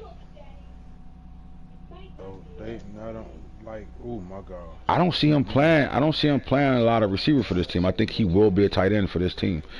At 6'5", 230 pounds. The thing is this. Before I overspeak in this tweener situation, we got to come down here and just see on some core things real fast if we can catch him. Now, you're looking at impact blocking and run blocking. Again, he's not that guy that you want to line up and put his hand in the dirt as a tight end. But didn't they draft a guy like this last year, in the first year, 2021 draft class? What's that tight end they got that right now is the best player on their team? Kyle Pitts. Do you see a little bit of that here? Say this. I'm not pitting him at tight end unless he's flexed out. That's my thing. Like, I think what I'm saying to you is you'll be a fool to make him put his hand in the dirt and run stretch at him, because he's gonna get his head knocked the fuck off. He is not a blocker. The one thing he don't want to do is block. But not right now. But at Southern Utah, he played a lot of tight end for them, and I think the fact that he had 91 speed, 91 excel is the reason why they flexed him out and did a lot of receiving with him. But you saw it on film when he had to block. You know, it wasn't successful at all. I think they might understand that. So because the Falcons also drafted a tight end as well, a 6'8", that's more of a blocking tight end. Right. So these Falcons can really run a 3 tight end system, because like you say, that's where they have the most success is from that tight end position, and they showed to have a little bit of success from the running back. The most success they've had at all in the franchise from the running back position last year. So right, bringing in 3 tight ends, running 2 and 3 tight end sets might not be a bad idea for this team. But you got to get real creative with your playbook. You know what I'm saying? You got to get real creative with your playbook to be able to do some things with Byron Willis right now. So we'll see. Now let me ask you this: and one of their weaknesses in this team is their offensive line. This is a 5th round pick. I'm not mad at it at all. I ain't mad at this pick at all. 6'5", 230 pounds. You could tweener guy. I'm not mad at it. I just don't think that, you know, I don't know if this would have been my pick. You know what? Let's not do that. Let's just say this. This was a great pick for them. This is exactly what their team does. They throw to these big body receivers, and, you know, you start with the tight end that they have already. That was an X factor and one of the best tight ends we probably ever seen come out of a draft in a long time. They got another guy that has those traits, man. And at the end of the day, like, this is one of the ways you can build your team. Mm-hmm. You know, period. You get sometimes you just take the best player, develop them, just like we just seen on the Commanders roster. You pick the best player available, and you put them in your farm and system, and you attempt to develop them. Some players develop out of nowhere, boom, boom, boom, and some players, you know, they end up going by the wayside, or somebody else can go get them. This is I think this is a great pick. We can't kill him on this pick. Nah, not at all. All right, so Carlos Talley went to the Seattle Seahawks. All right, this kid right here, though, Carlos Talley. My thing is this: I just think that he's going to be fighting for just to be able to stay in the league. I don't know if this kid has what it takes so far. I don't know if he's going to better make the team at all. Round 7 pick, 3 pick. This guy went to Minnesota. But for a 7th round pick, this is a fucking steal. I'll tell you that. This is a great pick in the 7th round. You didn't waste anything. You took a shot on some talent, and this is what you do with talent. If they make, to see if you bring them through practice, preseason, see if they make the 53-man roster. He has a roster spot right now. There's not a whole lot more to say about him. Great 7th round pick. No, I say the same thing for Kyron Matthews too. I don't really see him doing too much of anything. Whether you believe it or not, the Packers got a whole bunch of receivers that's really good. I don't think this kid will see the field either. You know, I think we, you know, he made it to the regular season, but I just don't see it at all. Out of UNLV, you know, congratulations for getting drafted, but stash pick, you know. Packers. You're going to have to red shirt him for more than 1 year, though. Especially that Packers coach over there. They don't know how to develop talent, so that kid can be on ice. Packers only got 4 other wide receivers on their roster at this particular time. So, like, him coming in, stashing play, learning, we know he has a great dog. We don't know where he came from. It's like they just poof. One day, poof, magically showed up. One of the best fucking receivers in the world, right? Oh, my God. Look, no lie, I've seen the guy make catches myself, some of the greatest catches I've seen on this game of Madden, period. He just like poof, he was there. Like, where he come from? Like, all of a sudden, you know what I mean? Like, they just made him real fast. Like, he's just a fucking made player. This might be this turn into a situation where you bring a young guy in, you know, late in the draft, you know, boom, boom, boom, and see if he gets some proper tutelage from a couple of vets that you actually have on your team. So I'm not mad at him. He's finally made a decent late pick, man. All right. When I went to Jonathan Byrd, I had, you know, I owed him a superstar, and he put it on this kid. He was drafted a star, but he put it on this kid. When I went to go to edit, I was kind of, it weirded me out, and I'm going to see if you guys can see what I saw. What team? Jonathan Byrd, Jaguars. Yeah, Jonathan Byrd, Jaguars. So when I went to go edit, right, to turn him into a superstar for him. Hold on, son, I'll tell you what. And I looked at him, right, before I get, you know, player info and all that, and I looked at him. And I was like, for 6'5", this kid is one of the biggest 6'5" receivers I've ever seen. God damn. Oh, yeah, his neck is long as hell. Oh, my God. But look how he's really long, though, for 6'5". He looked like he could be 6'6", 6'7". Just the picture I'm looking at, he look, maybe it's the uniform. I don't know. It's not. Look at, that's what I'm saying. Look at his neck. He got a long ass neck. That's like no homo, but that's how you look at some of them pictures. Like even I'm looking at the picture of the small guy, look real small. We looking at one of them D tackles, looking at their necks. Some of them look all fat. His neck, he got a giraffe neck over there. Right. And then you think about it. DK Metcalf came over in a trade. He getting up there in age. They got some good receivers over there, but I think this is a change of pace for them. I think they got a guy that can go win some 50-50s and really win in the red zone. Man, Mike could be really special. I mean, at the end of the day, we're not looking at a bum, especially going from star to superstar. We're not looking at a bum at receiver right now at all. So let's not say that at all. My thing is, you know, is a crowded receiving room over there for the Jaguars. I mean, you run down a list of the receivers they got over there. They loaded with guys with super speed. I think this is a great pick, man. I think it's a hell of a fucking pick. They definitely have a lot of wide receivers, but you don't need full out production from him now. He's from but do you think this is the do you think it's the Clemson connection though? Do you think it's the Clemson connection?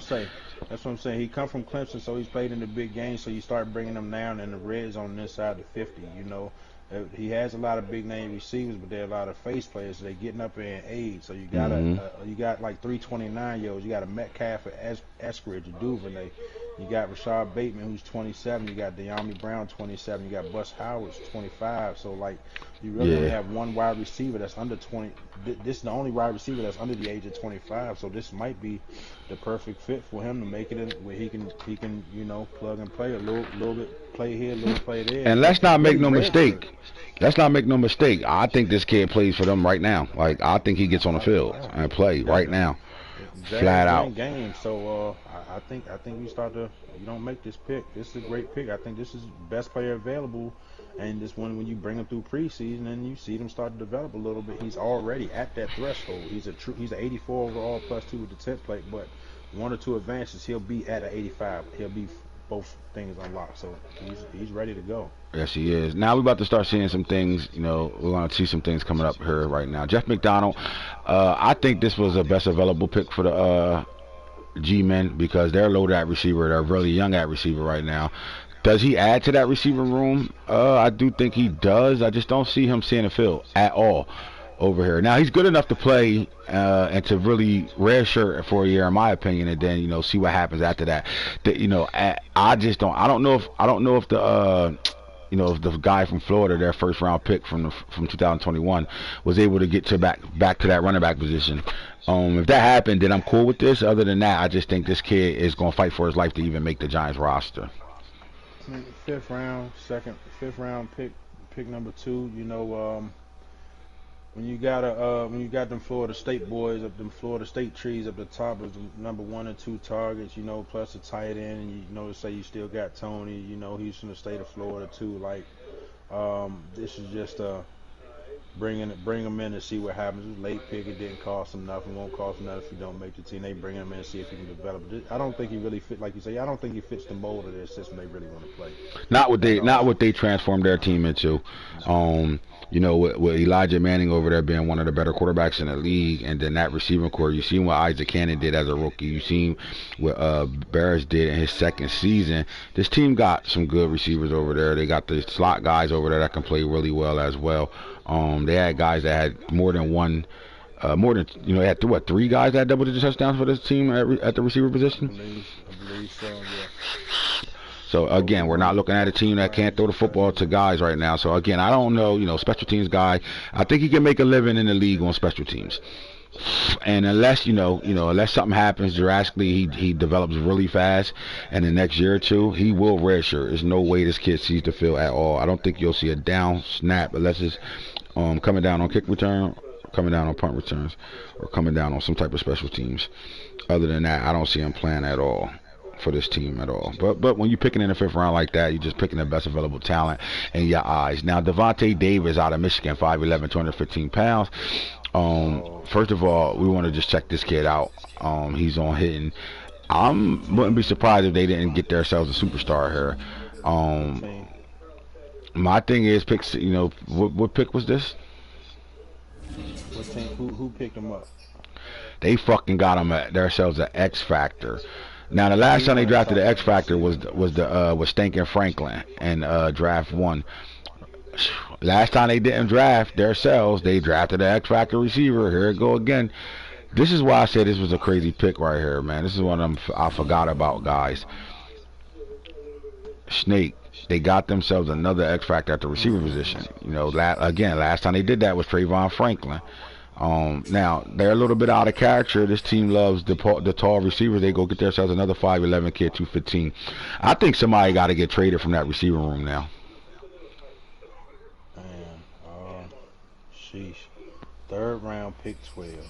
But see, what I like is he got 97 special catches. So what that tells me is if that deep route running, which it does, 85, that tells me 5'11" or not, he can go play at the big boys. You throw that thing up, he with 97 special catch, he goes and get it. Right? He has a really good go get it presence on him. I like this pick. I'm not mad at it. It's a steal. This is what the computer do for you. They get you an X Factor in Devontae Davis. You know, already 88 overall with the green arrow up. So let's see what his true overall is. And this is a fucking steal in the 3rd round. To get a guy with this high of an overall right now, I mean, he's 86 overall, so he's up +2 right now. He's 86 overall. When he unlocks to that X Factor, he unlocks with everything available to him. He also got another wide receiver.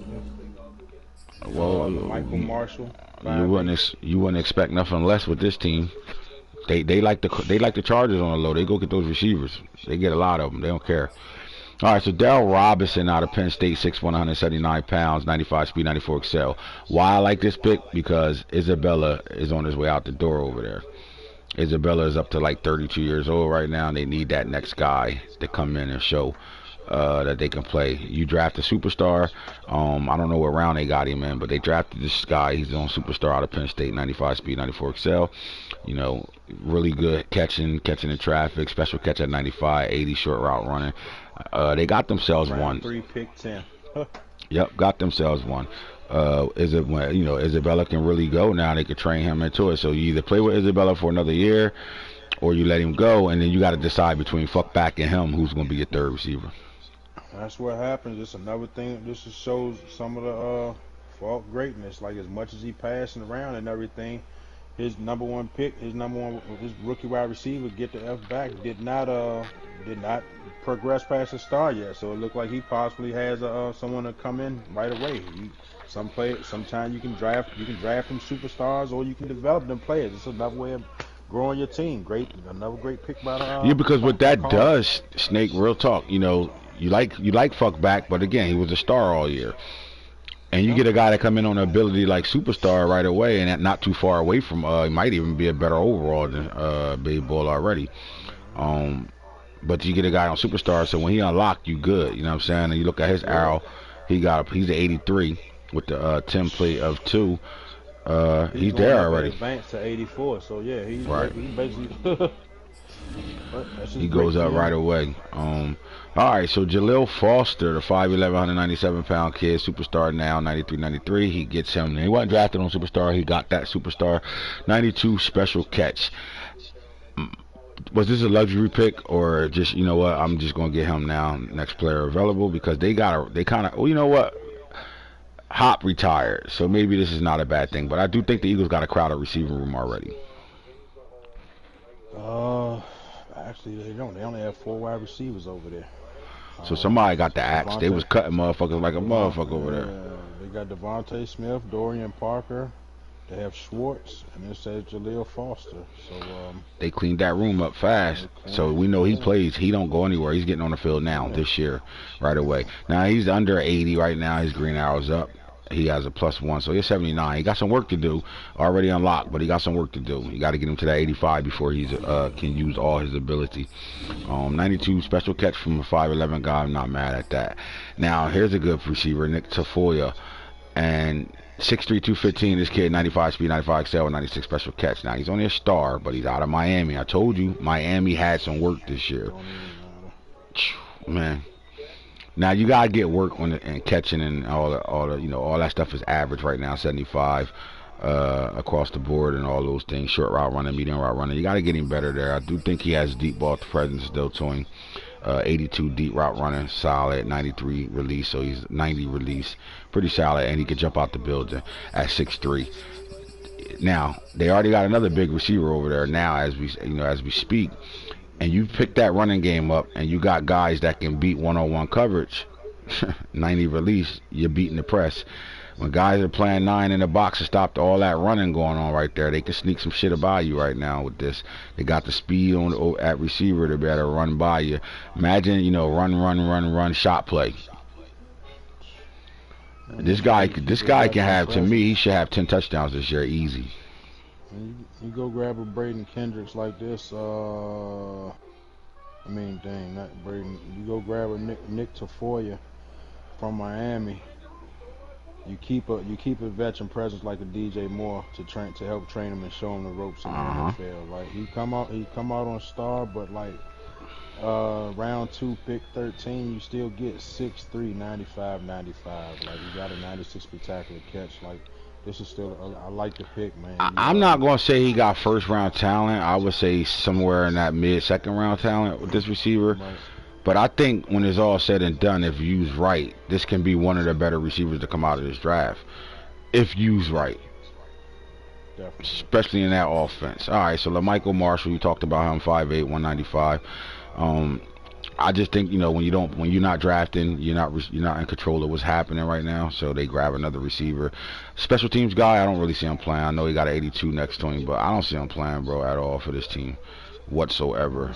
So I'm gonna move forward from that. Theo Fletcher, 6'3", 210, big time player, Florida State, 84 overall. 94 speed, 94 excel, 95 special catch, 80s across the board. Again, this is one of those second round picks that probably went later than the second round. But I like it. 6'3", you got another big body receiver that can make plays for you.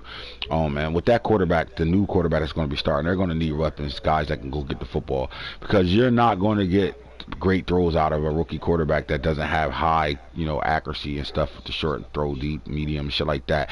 So you're gonna see some passes that, you know, that's in the air that they got to go make a play on the ball. So he's going to need help from receivers, and he got that with this guy, 95 special catch, Theo Fletcher.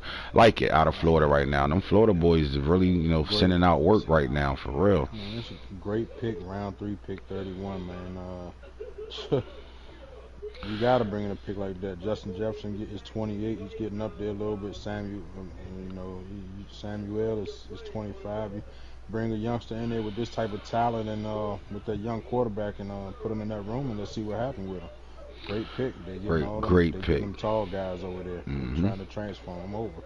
Great pick. All right, so this next player. All right, so here's the thing. Dion, last team he played for was who? Before he retired.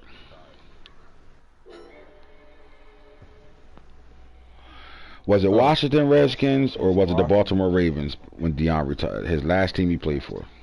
It was the Ravens, right? Right. The Ravens, right? All right. So Coach Deion is coaching at Jackson State right now. All this was a Raven Coach Deion connection right here. All right. Now let's talk about this. The Ravens couldn't draft this kid, just like they couldn't draft Anthony Iverson. But they was able to have, they had the players on their team to take this, what they had, to go get what they wanted after the draft, and they did that. Now, 5'9", 180 pounds. Just think about what I'm going to say right now. When you look at the average player that came out of this draft, Teion Pitts is the highest overall player in his draft class. He's not the only one. It was a few more that came out. You know, we had a fullback that came out at 90 overall. But as far as players, he was a top 5 overall talented player in this draft, right? And the reason why this kid slipped to the second round the way he did is because he's 5'9". And I would say this. Most of the dog receivers we got in the league is how big? Now they landed the Giants out here in the league. But the top receivers in this league ain't over 5'10". 5'11" at the most. They under 6. They definitely under 6 feet. 5'10". Excuse me, 5'10", 5'11". Excuse me. You talking about the Pools, the Waddles, and even the Hollywood Browns at one time, and even Isabella. So yeah, it's under 6 foot average. Why does the Ravens go make a trade like this? Where they were last in the league in passing last year. Why do they go get another quarterback and try to go trade for that quarterback that they got? Because they were last in the league in passing last year. And being last in the league in passing last year got them knocked out of the playoffs in a wild card round. Being last in the league in passing made them go from having an opportunity to have the number 1 seed to drop into the 3rd seed late and knocked out of the playoffs in a wild card round last year. Last year, they haven't had a dominant receiver since they traded Hollywood. Last year, they tried to figure it out all last year who's their number 1. I think they making a statement here for, Lamar Jackson, or it was going to be Iverson. Whoever it's going to be, they're making a statement here that they want to get back to being dominant with a guy with speed. Now, just think about it. You had Keys from Florida State. You had Hendricks that went to the Chargers at, 6'3", 98 speed across the board. But when you looked at it overall at 5'9", you're going to drop because he's 5'9". But he was the best receiver in his draft class. If you look at the 98 speed, 98 excel, you got to follow the line. 98 agility, 98 change of direction. He's strong, 80, 76 awareness. Now look, you don't see green arrows up. This is true talent. You don't see a green arrow up on this guy. This is true talent.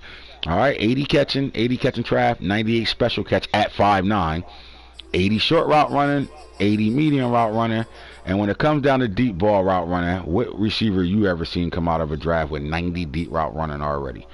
Release 94. We're not looking, it's 5'9", I got 95 jumping right now. 80 carrying, ball vision 85, break tackles is 80, trucking is 80. This kid is a nightmare of a receiver if used right. Baltimore might have found their new Hollywood Brown.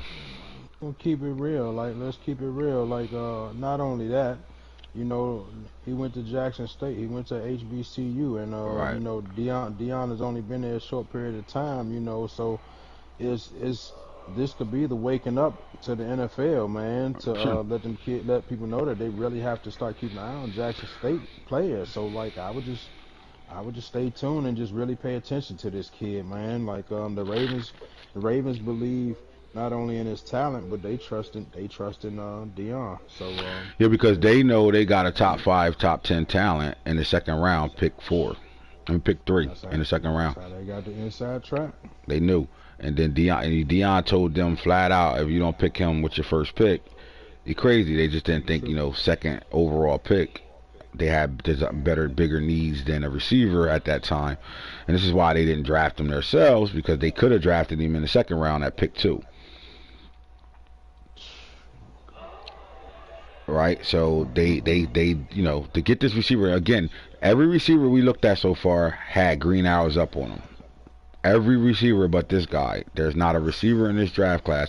And if you went by age, and the highest overall, he would be in that top 3 to 5. So now, with that being said, what expectations do you have for a guy like this that you know has this type of skill set, talent? I mean, punt returner, kick returner, he can run the ball, he can do anything, you know, stat-wise right now. You know, he did it in college, Jackson State. But most people doubt what he did because it's Jackson State. They're saying the talent level that he played wasn't, you know, the best. So, of course, he looks like a Peter Ward with you know, with track star speed, with Waddle speed or Hollywood Brown speed, but he didn't do it at the top level of college football. So because of that, they kind of dismissed what he really did in college.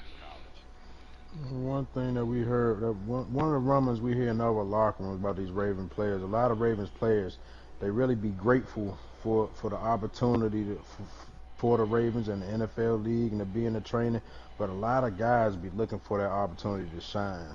One thing we noticed that the Ravens did, a lot of those, they cut down that wide receiver room, so we definitely expect to see some things from this wide receiver. Like, the Ravens definitely cut into their depth in some positions this year. So word has it that it's a lot expected from this kid, and you should be seeing him on the field very early and often. Yes, sir. And out of their camp, man, they said, you know, the last time they felt great about a receiver like this was Rashad Bateman, the way they talked about how great he was, you know, practice and, you know, training camp and all that good stuff. This kid, you got top tier corners over there that he go up against every week. So the moment he got into training camp, you know, you're going up against guys that went to Florida State, Miami, Maryland, wherever the hell he came from, right? And little old Jackson State literally was unguardable throughout the entire training camp. So, with that being said, that tells you what type of high standards they got for this kid, and I wouldn't be surprised if he's the day one starter for this team right away. So we see last year they went and got themselves a guy, but Jackson State does it again. Nathan Huffman goes to the Dolphins. Now the Dolphins picked up a guy like this last year. They got another one, superstar, 5'8", 194, 94 speed. You know they love the small receivers over there in Miami. This is another thing what we would call a different way to develop your teams. Like a good GM, when GM might outrank the coaching a little bit, they definitely took a 5'9" wide receiver, 94, 98, Arthur Forbes last year's, who actually is still on star. Right. And you come back and take another shot, and later shot on a wide receiver, boom, get a superstar. So there's different ways to progress your team out here, man. I see some of y'all really paying attention to things in these shows, man. So and that's exactly right. Forbes was great all last year for this team, and you know we talked about him, but again, star. And then they come in and it's almost a cheat code. Now you bring a guy in, same type of ability, superstar.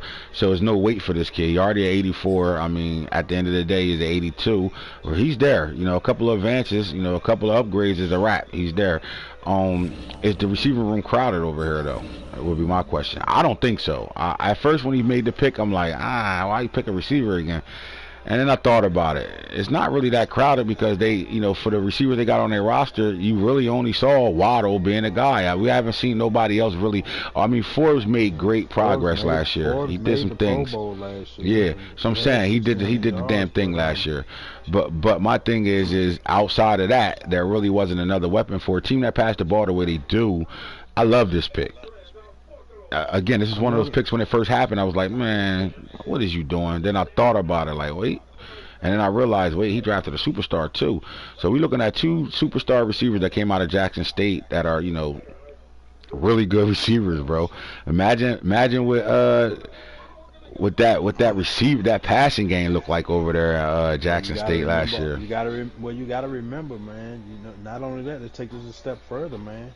The Dolphins also drafted the running back from Jackson State this year. So, like I say, I think they were seeing a little bit more success in their offense. They seen their offense expand a little bit, and how Marino Jr.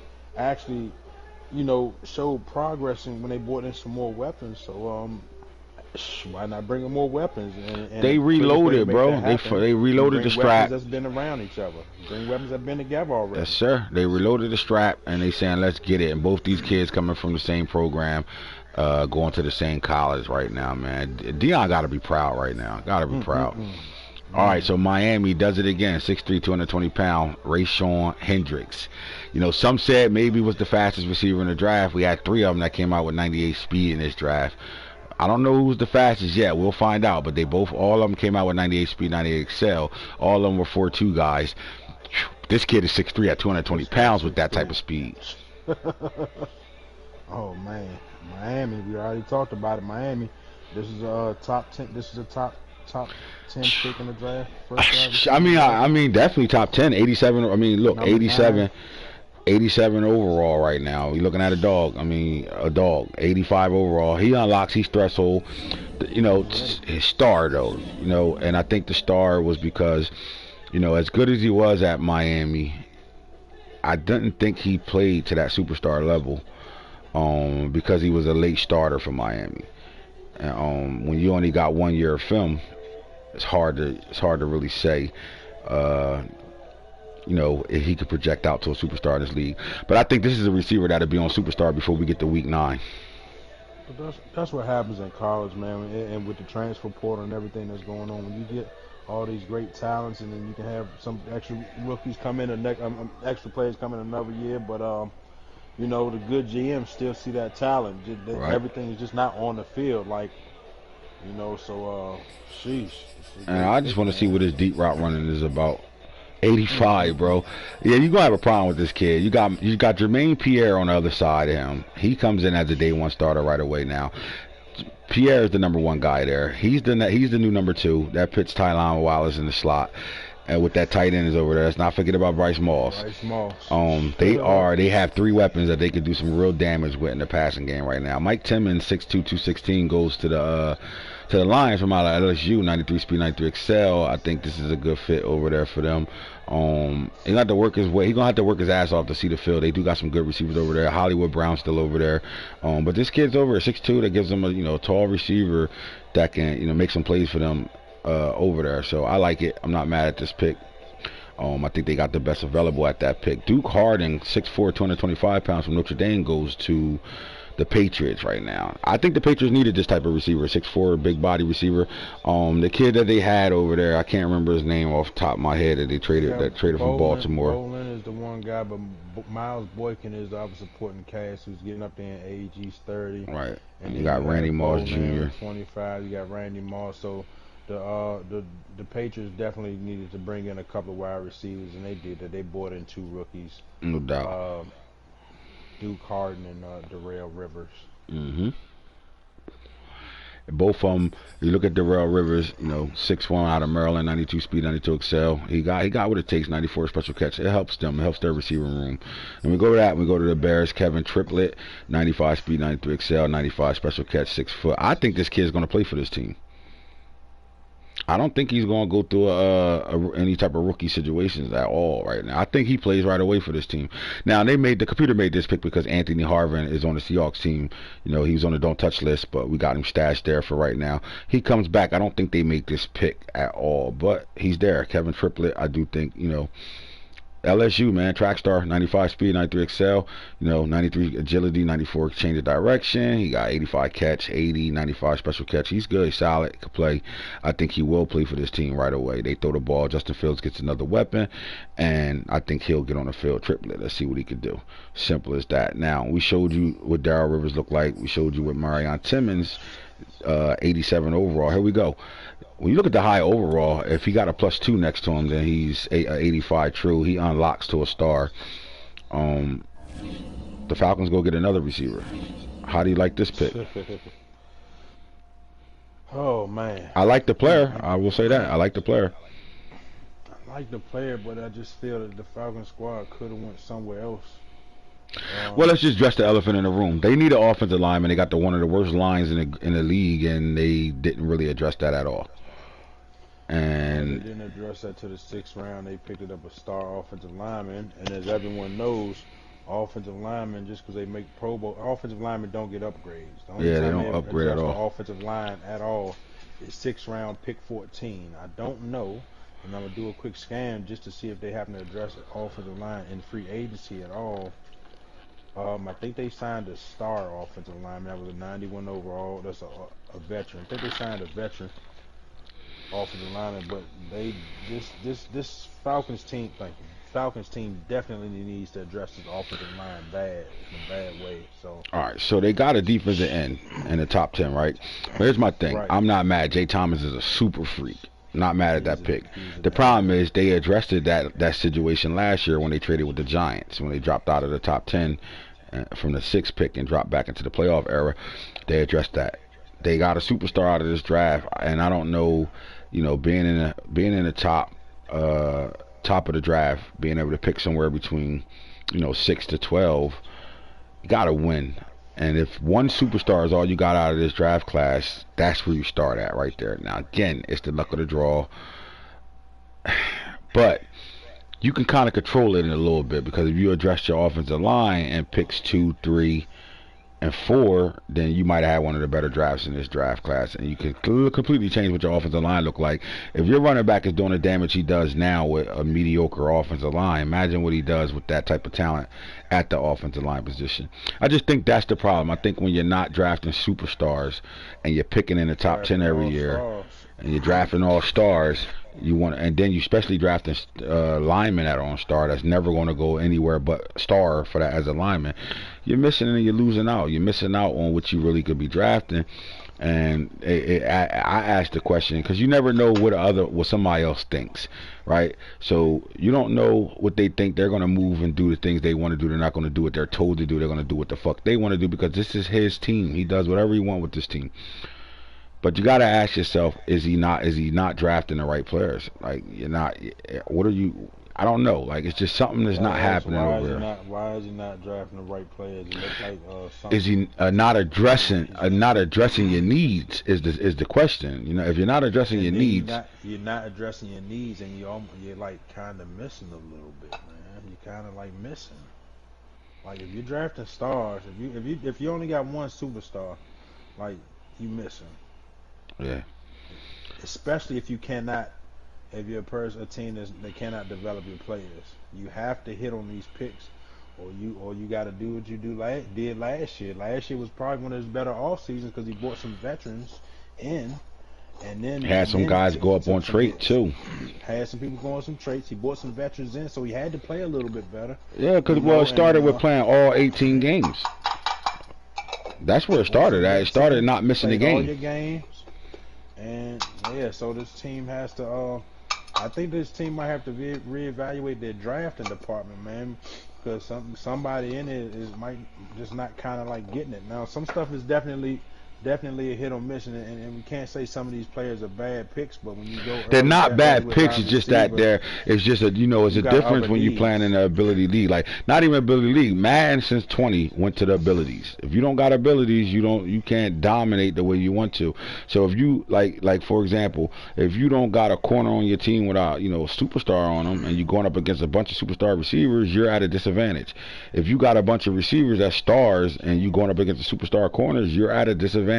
If you got a bunch of linemen that are on star, you're going up against a shitload of defensive linemen that are superstar, you're at a disadvantage. So if you're not addressing those situations by getting them out of the draft, and you're sitting, if you're sitting in the top 10 every season for the most part, and you're not drafting multiple superstars, you really aren't having a good draft. You're missing. Because I can name 3 or 4 guys that's in the league that's somewhere in the top 10 every year, and they're not missing. They're hitting on their picks because they're picking their needs, and they're picking that where they need them at. And then some guys don't need these players, but look at certain stuff on the players and realize this might be a hit, and then they draft them a superstar that they don't need, that's not even going to see the field for a year. And it's just sitting there, and then we looking at this, team like, well, how the fuck I got these players, and they play, and they this and that, and this guy's on superstar, and ain't doing shit. The fuck, he don't got no stats. Well, he drafted him when you should have. I would have liked him saying, instead of this second round pick with this wide receiver, because they went tight end, and you got another wide receiver late. Like, generally in this league, like, we see a lot of them wide receivers. You can go get you a solid wide receiver, second, third round. Mm-hmm. I think I would have liked to seen him address this interior line. I'm not even mad at the first round pick of the tight end. No, he got the best defensive end in the draft. Like, let's be real. You 6'8", 90 speed, 90, Florida State, all your stuff is up at a higher age. I'm not mad at that pick. I just would have liked to see him come back and immediately stick with it and address the interior, the offensive line, at least one time higher in this draft. Maybe he just decided to pacify it this round, this draft to the next draft, but Yeah, but you don't got the luxury when you feel like you're looking at everybody else's rosters and you looking at yours and you just like, shit, I can't compete, this ain't fair. But you're in that, so you put yourself in that situation and then you come out of it after. I addressed this yesterday on a show, and Falky decided to be asshole Falky and talk shit. I don't know if he's seen the show or not. But like after this was addressed already, you still come right back and really hit on the first pick and then miss everywhere else. Yeah, this is Snake, not to cut you off though, but Snake, listen. The guy could have addressed his whole offensive line with rounds 2 through 4, easy, and hit on every last one of them on superstars. It was that many superstar linemen in this draft. And we talked about it. We said there's more superstar offensive linemen in the draft because they do not get upgrades. Some every people year. Listen. Some people don't. Didn't listen. And as we're going through these teams, I'm definitely seeing some teams who listen. Shit, I just traded starters that I had for 4 years because I drafted superstar linemen in this draft. Man. This the first draft I didn't have to take. I didn't take an offensive lineman in the first 2 rounds. I still took one. I believe he's superstar. I hope he is, but I still took one, addressed it. But for like 3 years in a row, I addressed offensive line early and often. Hey, look, you got it. It starts here because this is when you look at your roster and you look at what you actually drafted, not what what you drafted, not what I gave an ability on or gave somebody a superstar on. What you drafted. When you look at what you drafted, and then you average where you draft at every year, and you average how many guys you get superstar or above out of that draft, you got to ask yourself, what am I drafting? Am I not drafting right? Am I drafting right? He got some good players. The problem is these are great picks if you can get to now. Marion Timmons go out there and have 18 touchdowns. 1,600 yards, and he's shitting like that all year long, he's guaranteed to get a breakout message. If he's doing shit like that, then now you turn him into a superstar. Great pick. But again, if you can get him to get that upgrade message during the season, and not even come in the top 3 at the end of the season, shit with him for a couple of weeks, you get a good game stretch. We talking 200-300 yard, get at least a 200 yard, 3-4 touchdown game, a couple of games in a row, get him going. This would be a great pick. We just have to keep an eye on it too, continue. But I would definitely like to see this team address the interior, the offensive line. Like, there's no way. I mean, we seen a different. You can't compete without the super abilities on your offensive line at this stage. Yeah, offense and defensive. We've seen it with Falk. We've seen it with the Cardinals. I ain't no disrespect, but Cardinals, in a lot of ways, we know he's in another league of his own. But we instantly, when he traded 2 superstar offensive linemen, we lost 4 games. Instantly. We ain't never lost 4 games. Seen him lose 4 games. And if you ask him, he tell you his main thing was my line, my line. So what we seen him address that this season. Right after the season, granted, the guy won the Super Bowl again. He's different. Simple as that, right? He won the Super Bowl again. But he played it as if he didn't win the Super Bowl. He came out of the fucking Super Bowl and addressed his needs. Went and got 2 superstar linemen, 2 dogs. And that 3rd round. Not only did he address it, he definitely addressed it. But even in his play style, he wasn't even throwing the ball as much. He was running the ball a little bit more because them abilities mean that extra little second. Them abilities mean something. Mm-hmm. I just think when your offensive line looks like this, and we go through this as much as we did, in some of the shows last season, man, you have to address that offensive line now. Every team and every GM is different, so we just say this is to be continued because some teams take two seasons to turn things around a little bit. So I think let's just keep an eye out on them. I do know this. They played better football last year. And because they played all their games last year, for the most part, they played most of their games last year, and you saw the development in that team go up. You saw guys go up at the end of the year on abilities. You saw guys go up. You seen it. So you know, it's something, and it's proof in what we're saying. So we'll see how how it goes. Continue. We're gonna do the tight ends, and that'll be the last one we do. Been on the show late night, early morning for 2 hours. So this will be the last position we'll deal with. Michael Ward. Not going to talk about 67. Bryson Davis, though, South Carolina, was the #1 pick in this draft. Was he worth the #1 pick in this draft at 6'8", 255 pounds? Now, before you answer, Snake, last year we saw the super freaks come out. Those tight ends were freaks, bro. You know, every last one of them, 6'8", 6'7", 270, 260, flying. Well, he's flying, bro. Now, 89 speed, 90 XL. He's definitely flying.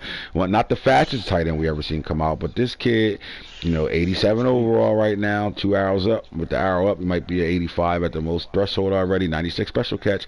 He can route run. He can catch the ball. He can do it down there, do it all, and he's a blocker. Is this the best, you know, was this the #1 pick this year? Not necessarily #1 pick. I don't have a problem with it though, because this I believe this owner's been looking for this type of player, this type of tight end for a season or two now. Yeah, they did the extra work on this kid. They from South Carolina. Their owner is from South Carolina. This player's from South Carolina, so they had extra eyes on this guy all year. So for them to get him 6'8", and they got a mobile quarterback. They like to run around with Montana. So this team. This is special. This can be really special for them. I mean, he saw it. You know, his friend is the Browns. The reason why he's in the league is because of the Browns. We saw the Browns do this a couple of years ago. Draft a tight end at 1. Redshirted him a whole year. Then played him, and you saw what he did in the playoffs this year. It was crazy. He couldn't be stopped damn near. Can he do the same with this kid? I think it's possible. I don't know if he has the luxury of sitting him for a year though. I think you got to play him. I think it's overall high enough to play right now. So. I think we're gonna see him on the field. 6'8", 255. He's like an all-around player. Like, you have to play him. You have to get him on the field. He can definitely block right away, and he's a matchup problem, bro. I don't care what your safeties look like, unless you got that 6'4" guy or that 6'5" guy that the Saints just drafted. Good luck. Now look, man, Bryce Pill, bro. Miami once again, 6'6", or the Cardinals, right? 250. Miami, 88 speed, 88 XL, 95 special catch, 90 agility. You hear this? Like, see, this is the shit I'm talking about. You had to do your fucking homework to see this kid. We're not looking at 6'6", 250 pounds. What tight end you know that come out with at that big, that come out with 90 agility, 88 change of direction? Just think about that. That's the first thing you think about. We're talking about a guy with hips, like route runner. If he get route tech on him, get him to a superstar, and get route tech on him, well, you tell me what safety is covering this guy, what linebacker is covering this guy. 95 special. They finally got them a tight end. They haven't had a tight end with this type of presence for their football team since they traded for Ingram from the Giants. They got a guy to me that's with that immediately with that vet, and that's what makes them go after this kid. You know, pick. Round 2, pick 11. You know, that's 6'6", 250. You know, they down there. They in Jacksonville. So Jacksonville, you know, they definitely get the real inside scoop on them kids. That's why you see a team like the Steelers go take a tight end at the #1, and you at the first pick overall, and you see the Jags come take a pick like this at the beginning of the second round. Yeah, because they ain't got to go far to watch this guy. They somebody drive right up the street. Well, not right up the street, but they driving. In the same state to go see a kid right in their backyard, like you said, 95 special catch. This kid's a monster. I think he's going to be a 1,000-yard receiver, double-digit touchdown guy for Trevor Lawrence right away. So they not only did they address that 6'6", they also got that 6'5" receiver. Don't forget that. They look like they want to do some things different out there. Now Oscar Gore picks up another tight end, 6'5", 254 pounds, 85 overall, 85 speed, 88 XL, 93 special catch. Now listen, we saw what the tight end did for the Browns throughout the playoffs. They go add another one. They come out in a lot of single back formations. Now they can come out in a 2 tight end formations and do the same type of things they was doing in their single back tight end thing. They got another weapon at the tight end position. This team is really trying to get crazy on offense over there. They just want to put points up, and they want to be really dangerous on offense, and I think they are headed in that direction. It's just scary. This is scary. That's what happened, man. This what we try to tell some teams. When you know have your good draft or two, shout out to the Browns. He ain't been in this league as long. He didn't start from the beginning. He did. He was the Bills coach. Didn't stick around long though. Yeah. He took off a minute, and then when he came back. He didn't start with the Browns from the beginning, so he came back, did his thing, and you know, you make it to that playoffs. However the fuck you get in there, you make it to that playoffs, and you get a little bit of taste of success, get you a game or two, like, and then you got. And not only that, you beat the Ravens 2 times in a row. Their confidence is sky high right now. They feel like they could do anything in this league. So, man, I like it, bro. I think that, you know, the weapons is getting crazy over there for the Browns right now. They matching up right now. Sebastian Heron for Hero Burgers. I don't think they needed a tight end. I don't know why they picked this tight end. They got 2 dogs over there already. Unless they go into a 3 tight end system. I mean, they did get him. They got him a really good tight end. Don't get it twisted. They got a really good tight end, but I just didn't think it was needed. They got 2 tight ends over there already. Mason Young, 6'6", 241, West Virginia, 87 speed, 87 excel, 93 special catch. Now, they had a great tight end a couple years ago that put up numbers. I think this kid, I mean, 78 overall, though, that means somewhere along the line he might not be a blocker. This guy might be more of a receiver tight end for them. And in my opinion, that's a great thing for them. If they got themselves a really good receiving tight end, the way they throw the football, I think this could be another weapon added. And I think picking this guy will make them start throwing to the tight end a little bit more. Get back to that. I made a comment with the Saints. The Saints could take any receiver and make them the best receiver in the league. My question is, can they keep that receiver playing at the same level when they're making another receiver the best in the league? Well, one year we saw them have a running back, a tight end, and a receiver come out the same draft, and they went dummies, and he did really good things with them. I think he's trying to get back to that right now. I like this pick, Mason Young. I really like 87 speed, 87 cell. He's up there top speed when it comes down to tight ends. Really good pick. Trayvon Gooden, 6'8", 256. So not only did they draft a 6'5" receiver that they could put at tight end, they also got a tight end. And because they got this tight end, I think that guy we called the tweener won't come down into the box and play tight end. I think he's going to stay at receiver because you can't put him there with Kyle Pitts and then you go get this type of kid. I mean, this is legit, bro. 94 special catch, 87 speed, 87 excel. Their success comes from the tight end position on their offense. What happens when they got 2 of them? I mean, I'm gonna say that they're 6'8". I mean, I think if you don't address the offensive line, you have to run a lot of 2 and 3 tight end sets and incorporate that. Or maybe you need to just use something to go make something happen, man. You really might need to go find you in the offensive line with the ability, man. You got a couple of extra weapons over here, so you should just think about it, man. He do got some pieces that's tradable over there to be able to get some of the things he want done over there. It sucks because you know, this is a great pick. I don't know if he's a star. I don't care about that as a tight end. And it's a great pick, right? But he's 6'8" and all that. But Rams do with a normal tight end, right? Yeah, last season, right? Last tight end, and then turned that boy into an X factor or a superstar. He did something with him. He balled. Like a little X factor. Like Jesus Christ. 1,700 yards in one season. The Rams picked a normal tight end last season. The Rams and the Titans, I believe, was definitely the Rams. Rams did. Jay White was a normal. Yep. He had 1,700 yards. So the Rams ain't win no game. The Rams didn't make it to the playoffs. They had a top pick, but you see them playing their games, how they develop their players. So you can take a normal to a superstar X factor, even if you got one upgrade, a gift in there. Like you can progress your players without making it to the playoffs and stuff by just playing your games, man. Like. So, but I think maybe the Falcons just need to go through their roster. It look like they got some luxury late picks. They got some pieces they can trade picks. If they really wanted to. If the coach for the Falcons is listening to us and watching this, and he's taking what we're saying from a grain of salt, and not looking at it like a play out, just listening.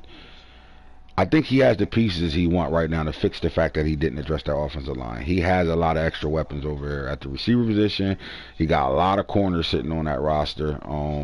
He could really get himself in a situation to fix that, because I do think if you put a good line in front of first of all the quarterback, that's one, Beeman over there, and then you put a good line in front of the factor backer, who already there's a 2,000-yard back that had 30 touchdowns last year.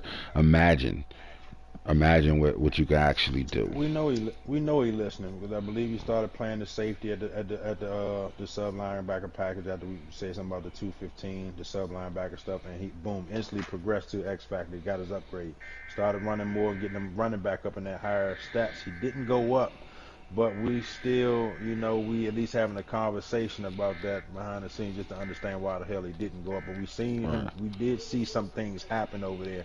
didn't really address the offensive line, but okay, you did bring the tight ends in. You brought some of the best players available, and at least you did address the interior line. So we know you listen, not trying to play you out. We just ain't. Me personally, I haven't talked to you one-on-one on here, but so like, if you need some more help, man, just it's easy to mic up and holler at me, and I help you out with it. But it looked like in some positions you did take the best players available. So early on, that it doesn't matter if they're not on ability. You do have some pieces where you can fill some other little gaps and holes with some young dogs and help flip your squad over, man. You actually made some nice picks. You just didn't need some of the holes you filled, players you picked. Right. But if you're taking best players available, nothing's wrong with them, as long as you know how to train them and develop them and stuff. Yeah, but what's wrong with taking the best player available at the position you need, too? A damn thing. Nothing at all. All right. Will Clements, I think the one thing the Raiders needed was a young tight end. They got it. 6'5", 250, 86 speed, 86 excel, solid, 93 special catch. Another good tight end. I think the way they run the football, they need a tight end that can, block one and a guy that they could sneak out into passing situations. Because when you play the Raiders, we saw 52 carries from this football team in a playoff game. So they running the football over there. Period. So for them to get, they hit on getting linemen this drive, and they got themselves a tight end. You can't be mad at the pick. It just seemed like the Bills just don't miss on picks, bro. I don't care what we looking at. Every time they cop up is a win. 85 overall, 86 speed, 86 excel, 91 special catch, 83 catching. I mean, out of Missouri, 256. 85 overall, man. You got a winner right there, man. Theo Stout goes to the Jets, 84 speed, 88. He's more of a blocker and tight end, 6'6", 275. I mean, change of direction, really not great. Like when you look at the Jaguar, you're like, holy shit, to compare to that, but still, good tight end. Outside of that, we start getting to the guys that got drafted last year. This tight end group wasn't that bad. It wasn't last year's group, but it wasn't that bad at all. And I think the guys that got them, they won. Simple as that. They won on their picks right now. All right, so we're not going to go to the offensive line or defensive side. We will address that tomorrow's show. So far, Snake, to end off this thing right now, who did you like? What team kept popping up in the offensive group, the skill players that we showed? Oh, man. Surprise. Oh, team I want to say, it looked like I think some computer stuff over there. It made some picks for them, like they say the 49ers had a couple little pieces, but they made some picks. Man, I think the Bills won out of the skill position so far. I think the Bills won. They got a quarterback, running back. Fucking running back or receiver, if you want to, whichever you want to go. They got a tight end. I mean, these fucking guys went crazy in this draft. Like, how? And then they fucking seem like they just get every fucking free agency known to man.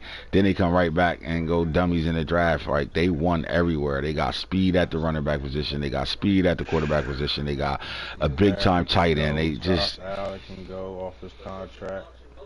Sheesh. Yeah, I mean, Knox can go. They replaced Knox with the tight end. They brought in Knox's replacement. Man, sheesh. I can't disagree, man. Like, I really can't disagree with you there, man. Who else? Anybody else come off the? Let's see, somebody. Yeah, I can't disagree with you, man. Like, to not have to jump. They don't look like the Bills jumped anywhere. Don't get like they did no jumping. They let the best players fall, and like they did what you just said. They let pieces fall to them, and they picked the best players at position of need. Man, they did a hell of a job. They're a playoff team. They picked in the playoff rounds, part of the rounds, right? And they don't trade down to get the number 2 pick. No, they don't move. They just stay where they are. Fuck free agency up. Laugh at niggas while they fucking free agency up. And then fuck the draft up right from wherever they sitting at. another thing I'm gonna say about them, and it's just this is something that stands out. These Bills have taken wide receivers in the past couple of years, and they did not go draft another wide receiver, so they stayed away from wide receiver. For what? Because they already drafted them. Why keep getting fucking receivers? You know what I mean? I mean, some people in the league don't understand that. Some teams don't understand that, and and we didn't really go through offensive line really. Right. But, one is known. They did draft 2 rookies. You know, one is normal. Okay, one is normal and one is star, but at least they did attempt it. But we know he hit free agency hard and got his offensive line. He didn't even Right. need. He don't even need it. So, Right. oh man, I guess. How about the Saints? Offensively, They got a running back. They got a dog running back, backup running back to a have. couple of teams that put they have a couple people that put some teams in there early. I'm gonna go look at the Saints roster one more time. While we look at the chat in there, let's see. Tight end, offensive line, offensive line, offensive line. Hey yo, the Saints drafted 3 offensive linemen. Cause he ain't stupid. First of all, here's the thing about the Saints though. Let's just keep it 100. He made the playoffs, and he just fucking went dummies to fix this team that go for another playoff run. Now here's the other thing about it. When do we do a show and he miss it? And if he miss it, when do you not hear him snapping in the chat that he missed it? Yeah. Man. Not only did he have a great, he had a great draft, and then he watched the show all the way through. So what that mean? What happens after the show and be spotted tomorrow? He got 2 running backs, a tight end, and 3 offensive linemen. And an X Factor safety. But we ain't even get there. We ain't get there. Just saying. I'm just saying, whatever. Yet. Like, how can we? I mean, wow. Nigel Watkins, 89 speed. That's that power back we talked about. And if I looked at the offensive lineman, I bet you he drafted some superstars. Oh, he got 1, 2. He got 3 offensive linemen. While we over here, man, and you gotta show it. You gotta go show it on yours, man. But you look at it on yours. That's what they looking. I'm gonna look and see when they was drafted, just to see. And while you doing that, I'll step into their what they are. Fourth round pick 3 superstar, 6'9", 345. Oof, that's 1. All right, well, John Weston unlocked to a superstar. And let's see what Jake Wolf is. Star. All right, that's a rookie star. I'm not mad at it. 6'6", 330 something pounds. He's watching the show, so it's possible. And John Weston, he drafted 4th round pick 10. He got Demarius Harold, superstar. Did I miss anything? I mean, the fucking guy. Well, I mean, he did his thing. He did his thing. Next time we on the show, I want the Saints to be like, you mad? Now, he come out this draft with a dog running back. He ain't need no receivers. He already had those. Got a dog tight end and still one at the line. We still seen 1 or 2 teams still going at them repetitive positions. We just showed y'all 2 teams that didn't touch the wide receiver market because they done drafted them a couple in previous years. Like, hey man, that's hella GMing, man. GM is all a part of the game. Right now, that might be the AFC and the NFC 2 top teams. I mean, some teams let computer picks. I can't really talk about them. Like, we ain't talking about them no more. But the GM skills is all a part of the game. Hey, I gotta get the Saints and the Bills thumbs up, man, because just for that, them taking some pieces and them not drafting no wide receivers. If they had took a late one in the 6th or 7th, 5th, 6th, 7th round, I wouldn't say nothing.